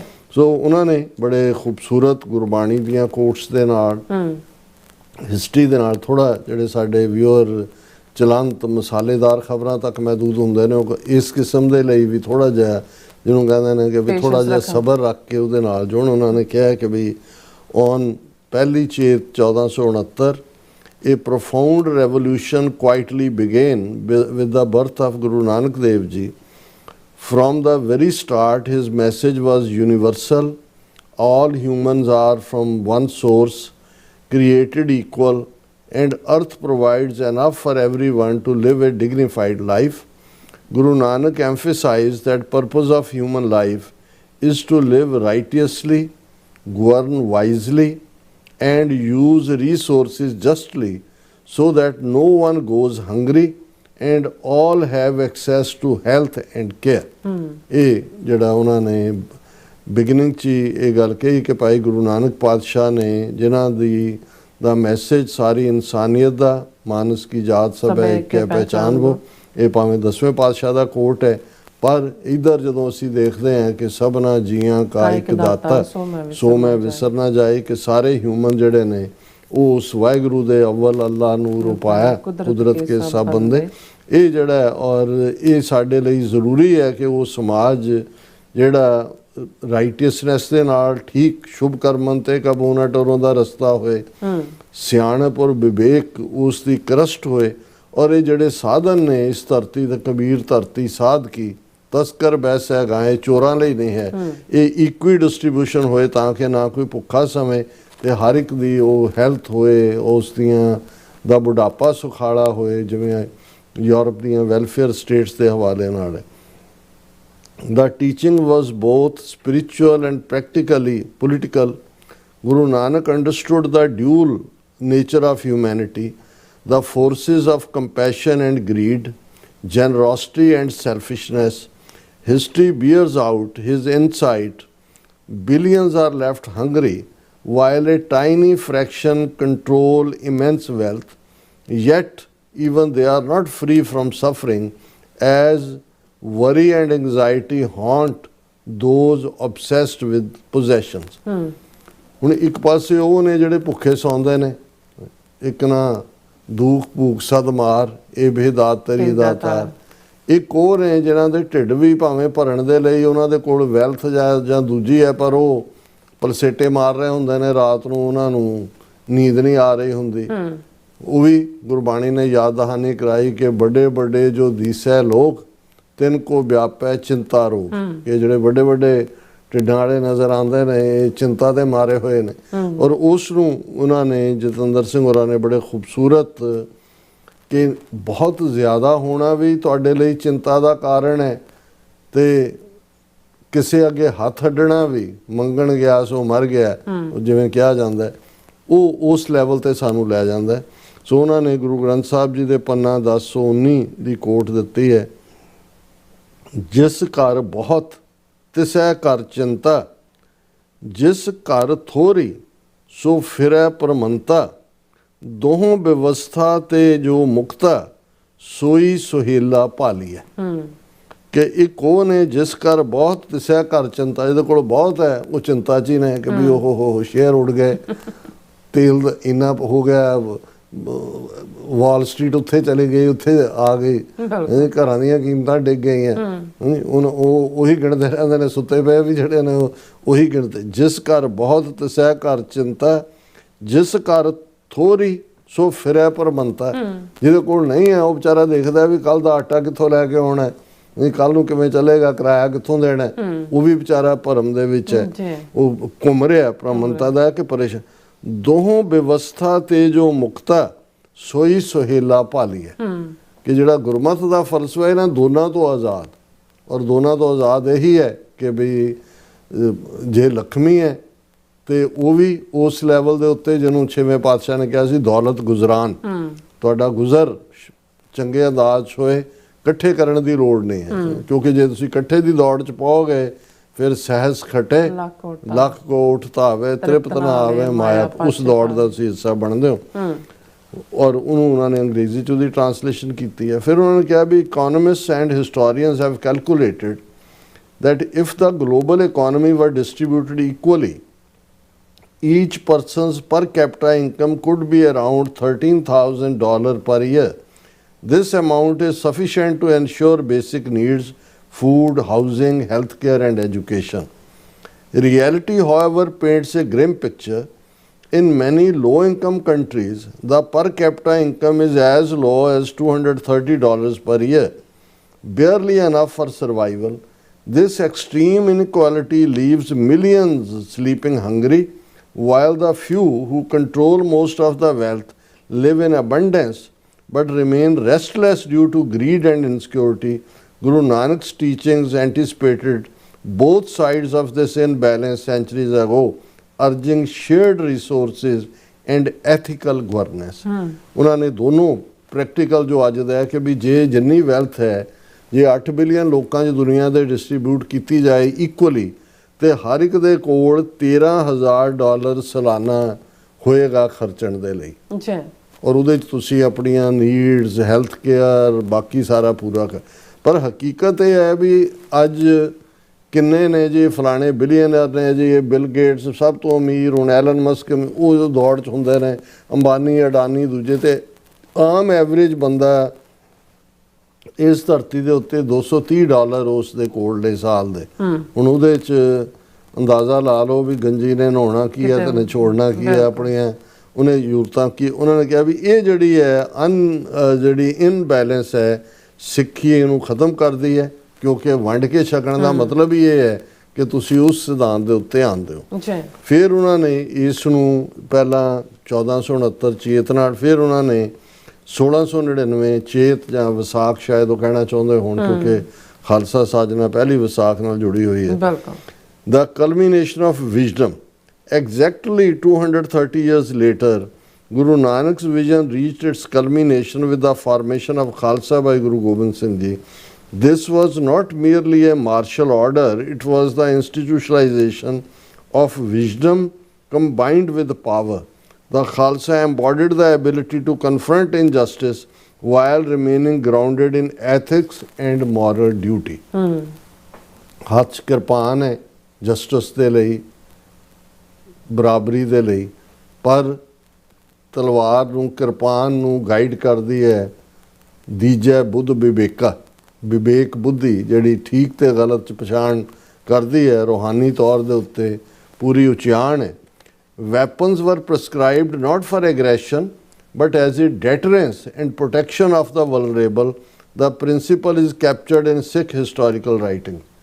ਕਿ ਸ਼ਸਤਰਨ ਕੇ ਅਧੀਨ ਹੈ ਰਾਜ, ਵੀ ਪਾਵਰ ਸ਼ਸਤਰਨ ਦੇ ਨਾਲ ਹੈ, ਲੇਕਿਨ ਇਹ ਜਿਹੜੇ ਨੇ ਹਮਲੇ ਲਈ ਨਹੀਂ ਨੇ, ਹੱਕ ਖੋਹਣ ਲਈ ਨਹੀਂ ਨੇ, ਹੱਕਾਂ ਨੂੰ ਡਿਫੈਂਡ ਕਰਨ ਦੇ ਲਈ ਨੇ। Khalsa thus represents the human capacity to engage with the world's duality, to wield power responsibly while maintaining the moral compass laid down by Guru Nanak.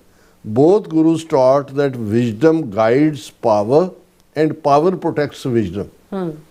ਕਿ ਜਿਹਨੂੰ ਕਦੇ ਸੁਕਰਾਤ ਨੇ ਪਲੇਟੋ ਦਾ ਜਿਹੜਾ ਰਿਪਬਲਿਕ ਡਾਇਲੋਗ ਹੈ, ਜਦੋਂ ਫਿਲਾਸਫਰ ਕਿੰਗ ਦੀ ਗੱਲ ਕਰਦਾ ਕਿ ਉਹਨਾਂ ਦੇ ਕੋਲ ਪੋਲੀਟੀਕਲ ਪਾਵਰ ਜਿਹੜੇ ਫਿਲਸੋਫੀਕਲੀ ਉਸ ਲੈਵਲ 'ਤੇ ਨੇ ਕਿ ਦੁਨੀਆ ਦੀ ਹਕੀਕਤ ਨੂੰ ਸਮਝਦੇ ਨੇ, ਜਿਸ ਨੂੰ ਅਸੀਂ ਸੰਤ ਸਿਪਾਹੀ ਦੇ ਤੌਰ 'ਤੇ ਜਿਹੜਾ ਗੁਰਮਤਿ ਫਲਸਫੇ 'ਚ ਦੇਖਦੇ ਹਾਂ।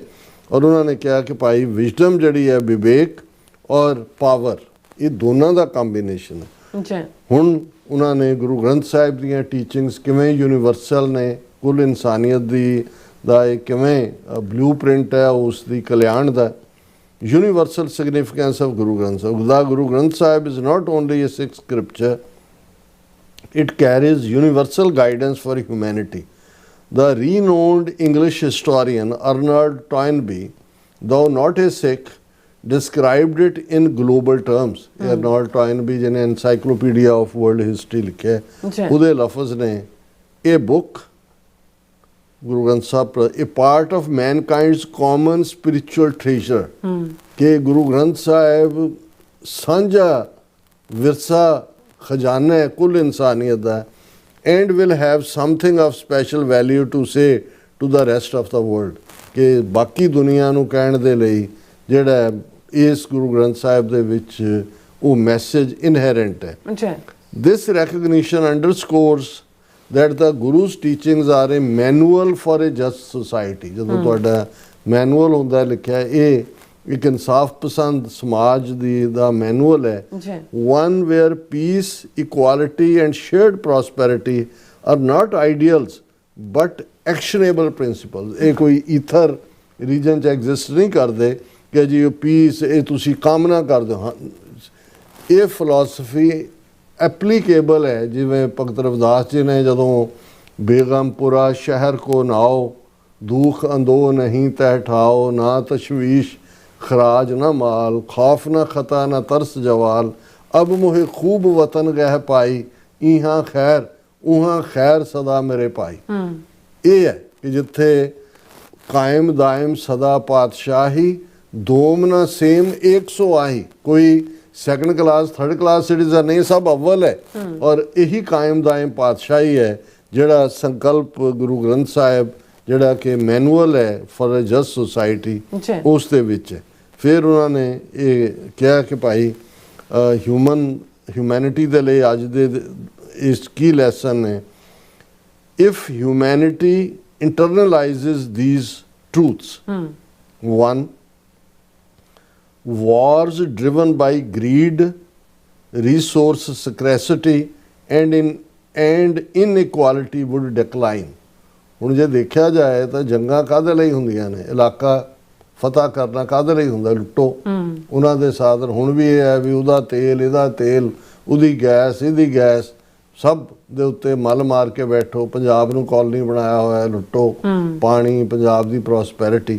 ਤੇ ਜੇ ਇਹ ਗਰੀਡ ਚੋਂ ਜਾਂ ਇਸ ਇਨਇਕੁਆਲਿਟੀ ਚੋਂ ਨਿਕਲਦੀ ਗੱਲ ਖਤਮ ਹੋ ਜਾਏ ਤੇ ਜੰਗਾਂ ਦੀ ਲੋੜ ਹੀ ਨਾ ਪਏ, ਹਰ ਕੋਈ ਜਿਹੜਾ ਘਰਾਂ ਨੂੰ ਤਾਲੇ ਲਾਉਣ ਦੀ ਲੋੜ ਵੀ ਨਾ ਪਏ। Societies would operate on the principle of live and let live, ensuring that no one sleeps hungry and that everyone has access to health care and opportunity. ਹਰ ਕੋਲ ਮੌਕੇ ਹੋਣ, ਹੈਲਥ ਕੇਅਰ ਹੋਏ, live and let live, JIO ਤੇ ਜੀਣ ਦਿਓ। Weapons and powers would serve protection, not oppression. ਸ਼ਸਤਰ ਗਰੀਬ ਕੀ ਰੱਖਿਆ, ਜਰਵਾਣੇ ਕੀ ਪੱਖੇ ਰੱਖਿਆ ਰਹੀ ਨੇ, ਕਿਸੇ ਦੇ ਉੱਤੇ ਜ਼ੁਲਮ ਕਰਨ ਦੇ ਲਈ ਨਹੀਂ ਨੇ। Governance would prioritize moral and ethical responsibility rather than ambition alone. ਇਹ ਸਿਰਫ ਜਿਹੜਾ ਉਹ ਤੁਹਾਡੇ ਅੱਗੇ ਵਧਣ ਦਾ ਜਿਹੜਾ ਤੁਹਾਡੇ ਵਧੇ ਹੋਏ ਹਉਮੈ ਦੇ ਲਈ ਨਹੀਂ ਹੋਏਗੀ ਜਿਹੜੀ ਗਵਰਨੈਂਸ, ਉਹ ਹੋਏਗੀ ਮੋਰਲ ਔਰ ethical responsibility. The revolution that began on 1 Chet 1469 culminated in 1699 is more than a historical sequence, it is blueprint for humanity. Guru Nanak sowed the seeds of equality, justice and shared prosperity. Guru Gobind Singh nurtured these seeds into disciplined action, ready to defend the oppressed but always guided by wisdom. कि जरवाने की पख्या भी है, गरीब दी रख्या भी है, लेकिन जड़ी गाइडिंग लाइन है दीजा बुद्ध विवेका ਅਸੀਂ ਮੰਗਦੇ ਹਾਂ ਅਕਾਲ ਪੁਰਖ ਤੋਂ, ਇਹ ਵੀ ਮੰਗ ਮਨ ਨੀਵਾ ਮਤ ਉੱਚੀ ਮਤ ਕਾ ਰਾਖਾ ਆਪ ਵਾਹਿ। ਉਸ ਤੋਂ ਪਹਿਲਾਂ ਅਸੀਂ ਮੰਗ ਚੁੱਕੇ ਹਾਂ ਕੇਸਦਾਨ ਰਹਿਦਾਨ ਵਿਵੇਕ ਦਾ, ਕਿ ਅਲਟੀਮੇਟਲੀ ਜਿਹੜੀ ਗਾਈਡਲਾਈਨ ਹੈ ਉਹ ਵਿਵੇਕ ਦੇ ਨਾਲ ਹੈ। ਔਰ ਕਨਕਲੂਜਨ 'ਚ ਉਹਨਾਂ ਨੇ ਕਿਹਾ ਵੀ ਐਟਰਨਲ ਮੈਸੇਜ ਇਹ ਹੈ, ਦ ਸਟੋਰੀ ਆਫ 1 ਚੇਤ 1469 ਤੋਂ 1 ਚੇਤ 1699 shows the full spectrum of human society, its capacity for both destruction and compassion. एक पासे दया है, compassion है, पर दूसरे पासे उससे ही होमे चो डिस्ट्रक्शन भी निकलती है, द ग्रीड एंड जनरोसिटी। एक पासे फराख दिली है, तुसी अपना सब कुछ लुटाण नूं तैयार हो इंसानियत लई, दूजे पासे तुसी ग्रीड दे थल्ले दूसरे दे कपड़े तक लाउण नूं तैयार हो। For war and peace the guru's combined legacy offers a practical guide to enabling suffering, reducing conflict and building a world where every being can live and bloom together। कि सिੱਖੀ ਦਾ ਇਹੀ ਆਸ਼ਾ ਹੈ ਕਿ ਹਰ ਕੋਈ ਜਿਹੜਾ ਇਸ ਬਾਗ ਦੇ ਵਿੱਚ, ਇਸ ਖੂਬਸੂਰਤ ਪਲੈਨਟ ਦੇ ਉੱਤੇ ਜਿਹੜਾ ਹੈ ਉਹ ਪਰਸੂਟ ਆਫ ਹੈਪੀਨੈਸ ਕਰ ਸਕਦਾ ਹੈ। ਅਖੀਰਲਾ ਪੈਰਾਗ੍ਰਾਫ ਹੈ, ਇਨ ਅ sense the wisdom of Gurus and Guru Granth Sahib remains as relevant today as it was centuries ago, a philosophical and practical compass for creating a just, equitable and peaceful society capable of addressing both human needs and human nature। ਇਨਸਾਨੀ ਲੋੜਾਂ ਵੀ ਔਰ ਇਨਸਾਨੀ ਸੁਭਾਅ ਦਾ ਹਿੱਸਾ ਵੀ, ਕਿਉਂਕਿ ਗੁਰੂ ਨੇ ਸਾਨੂੰ ਗ੍ਰਸਤੀ ਬਣਾਇਆ ਹੈ, ਸਮਾਜਿਕ ਬਣਾਇਆ ਔਰ ਇਹ ਸਿਧਾਂਤ ਦਿੱਤਾ ਹੈ ਕਿ ਹੱਸਣਦਿਆਂ ਖੇਲਣਦਿਆਂ ਪਹਿਨਣਦਿਆਂ ਖਾਵਣਦਿਆਂ ਵਿੱਚੇ ਹੋਵੇ ਮੁਕਤ। ਜੀ ਰਾਸਾ, ਤੁਹਾਡਾ ਬਹੁਤ ਬਹੁਤ ਸ਼ੁਕਰੀਆ, ਤੁਸੀਂ ਆਪਣੇ ਵਿਚਾਰ ਸਾਡੇ ਦਰਸ਼ਕਾਂ ਨਾਲ ਸਾਂਝੇ ਕੀਤੇ ਨੇ। ਸੋ ਹੁਣ ਆਪਾਂ ਆਪਣੇ ਜੇ ਵਿਊਅਰਸ ਮੈਸੇਜ ਨੇ ਉਹ ਲੈਣ ਜਾ ਰਹੇ ਹਾਂ। ਜਤਿੰਦਰ ਸਿੰਘ ਜੀ ਸਾਡੇ ਪਹਿਲੇ ਵਿਊਅਰ ਨੇ, ਸਾਨੂੰ ਫਤਿਹ ਬੁਲਾਉਂਦੇ ਨੇ। ਵਾਹਿਗੁਰੂ ਜੀ ਕਾ ਖਾਲਸਾ ਵਾਹਿਗੁਰੂ ਜੀ ਕੀ ਫਤਿਹ। ਐਂਡ ਇਸੇ ਤਰ੍ਹਾਂ ਸੋਨਮਾਲ ਜੀ, ਫਿਰ ਇਸੇ ਤਰ੍ਹਾਂ MN ਮੀਆਂ ਜੀ, ਇਹ ਖਾਲਸਾ ਜ਼ਿੰਦਾਬਾਦ ਕਹਿੰਦੇ, ਲੌਂਗ ਲਿਵ ਪਾਕਿਸਤਾਨ ਖਾਲਸਾ ਫਰੈਂਡਸ਼ਿਪ ਲੌਂਗ ਲਿਵ। ਹਾਂਜੀ, ਇਹ ਟੋਨੀ ਚੀਨਸਾ ਜੀ ਵੀ ਫਤਿਹ ਬੁਲਾਉਂਦੇ ਨੇ। ਫਿਰ ਇਸ ਤਰ੍ਹਾਂ ਸੋਨੂ ਜੀ ਵੀ ਕਹਿੰਦੇ, ਜੇ ਸਿੱਖ ਹੁਣ ਮੌਕਾ ਖੁੰਝ ਗਏ ਫਿਰ ਸਦੀਆਂ ਬਾਅਦ ਹੀ ਆਉਣਾ ਜੀ, ਵਾਹਿਗੁਰੂ ਜੀ ਮਿਹਰ ਕਰਨ। ਲਵ ਫਰੋਮ ਕੁਵੈਤ ਤੋਂ ਸਾਨੂੰ ਦੇਖ ਰਹੇ ਨੇ ਜੀ, ਔਰ ਹਾਂਜੀ ਖਾਲਸਾ ਦੇਸ਼ ਪੰਜਾਬ ਜੀ ਵੀ। ਫਿਰ ਇਸੇ ਤਰ੍ਹਾਂ ਸਾਡੇ ਕੋਲ ਨੇ ਜੈਵਾਲ ਜੀ ਵੀ, ਔਰ ਫਿਰ ਇਸ ਤਰ੍ਹਾਂ ਜਸਕੀਰਤ ਸਿੰਘ ਜੀ ਵੀ, ਫਿਰ ਇਸ ਤਰ੍ਹਾਂ ਸ਼ਿੰਦਾ ਗਿੱਲ ਜੀ ਵੀ, ਔਰ ਮੁਹੰਮਦ ਜਿਹੜੇ ਨੇ ਅਸ਼ੀਨ ਜੀ ਵੀ। ਔਰ ਫਿਰ ਇਸੇ ਤਰ੍ਹਾਂ ਇਹ ਕਹਿੰਦੇ ਨੇ ਕਿ ਜਾਂ ਅੱਲਾ ਖਾਲਿਸਤਾਨ ਜਲਦ ਬਣ ਜਾਏ ਔਰ ਖਾਲਿਸਤਾਨ ਜ਼ਿੰਦਾਬਾਦ ਕਹਿੰਦੇ ਨੇ। ਔਰ ਕਹਿੰਦੇ ਸ਼ੁਕਰੀਆ ਭਾਈਜਾਨ। ਹਾਂਜੀ, ਪਾਕ ਖਾਲਿਸਤਾਨ ਜਿਹੜੇ ਕਹਿੰਦੇ ਨੇ ਸੱਚੇ ਦੋਸਤ ਹੋਣਗੇ, ਹੋ ਜਾਏਗੇ। ਔਰ ਇਸ ਤਰ੍ਹਾਂ ਫਿਰ ਬਸਰਾ ਜੀ ਵੀ, ਔਰ ਫਿਰ ਇਸੇ ਤਰ੍ਹਾਂ ਸਾਡੇ ਕੋਲ ਹੈਗੇ ਨੇ ਨਿਰਮਲ ਸੰਦਰ ਜੀ ਵੀ, ਇਹ ਵੀ ਪੰਜਾਬ ਆਲ ਪ੍ਰੋਬਲਮਸ ਹੱਲ ਖਾਲਿਸਤਾਨ ਵੀਰੋ ਜਾਗੋ ਵੋਟਾਂ ਪਾ ਕੇ ਖਾਲਿਸਤਾਨ ਬਣਾਓ, ਸਿੱਖ ਫॉर ਜਸਟਿਸ ਜ਼ਿੰਦਾਬਾਦ, ਆਜ਼ਾਦ ਪੰਜਾਬ ਜ਼ਿੰਦਾਬਾਦ, ਟੀਵੀ 84 ਜ਼ਿੰਦਾਬਾਦ। ਡਾਕਟਰ ਸਾਹਿਬ ਜੀ ਵਾਹਿਗੁਰੂ ਜੀ ਕਾ ਖਾਲਸਾ ਵਾਹਿਗੁਰੂ ਜੀ ਕੀ ਖਾਲਸਾ ਵਾਹਿਗੁਰੂ ਜੀ ਕੀ ਫਤਿਹ। ਔਰ ਇਸੇ ਤਰ੍ਹਾਂ ਕੁਲਵਿੰਦਰ ਸੰਧੂ ਜੀ ਵੀ, ਫਿਰ ਇਸ ਤਰ੍ਹਾਂ मोहम्मद याकूब जी भी कहते हक सच बोलने के लिए आपका बहुत बहुत शुक्रिया डॉक्टर साहब। और फिर कहते ने हालात खालिस्तान की तरफ ही जा रहे हैं, होपफुली रब मेहर करे।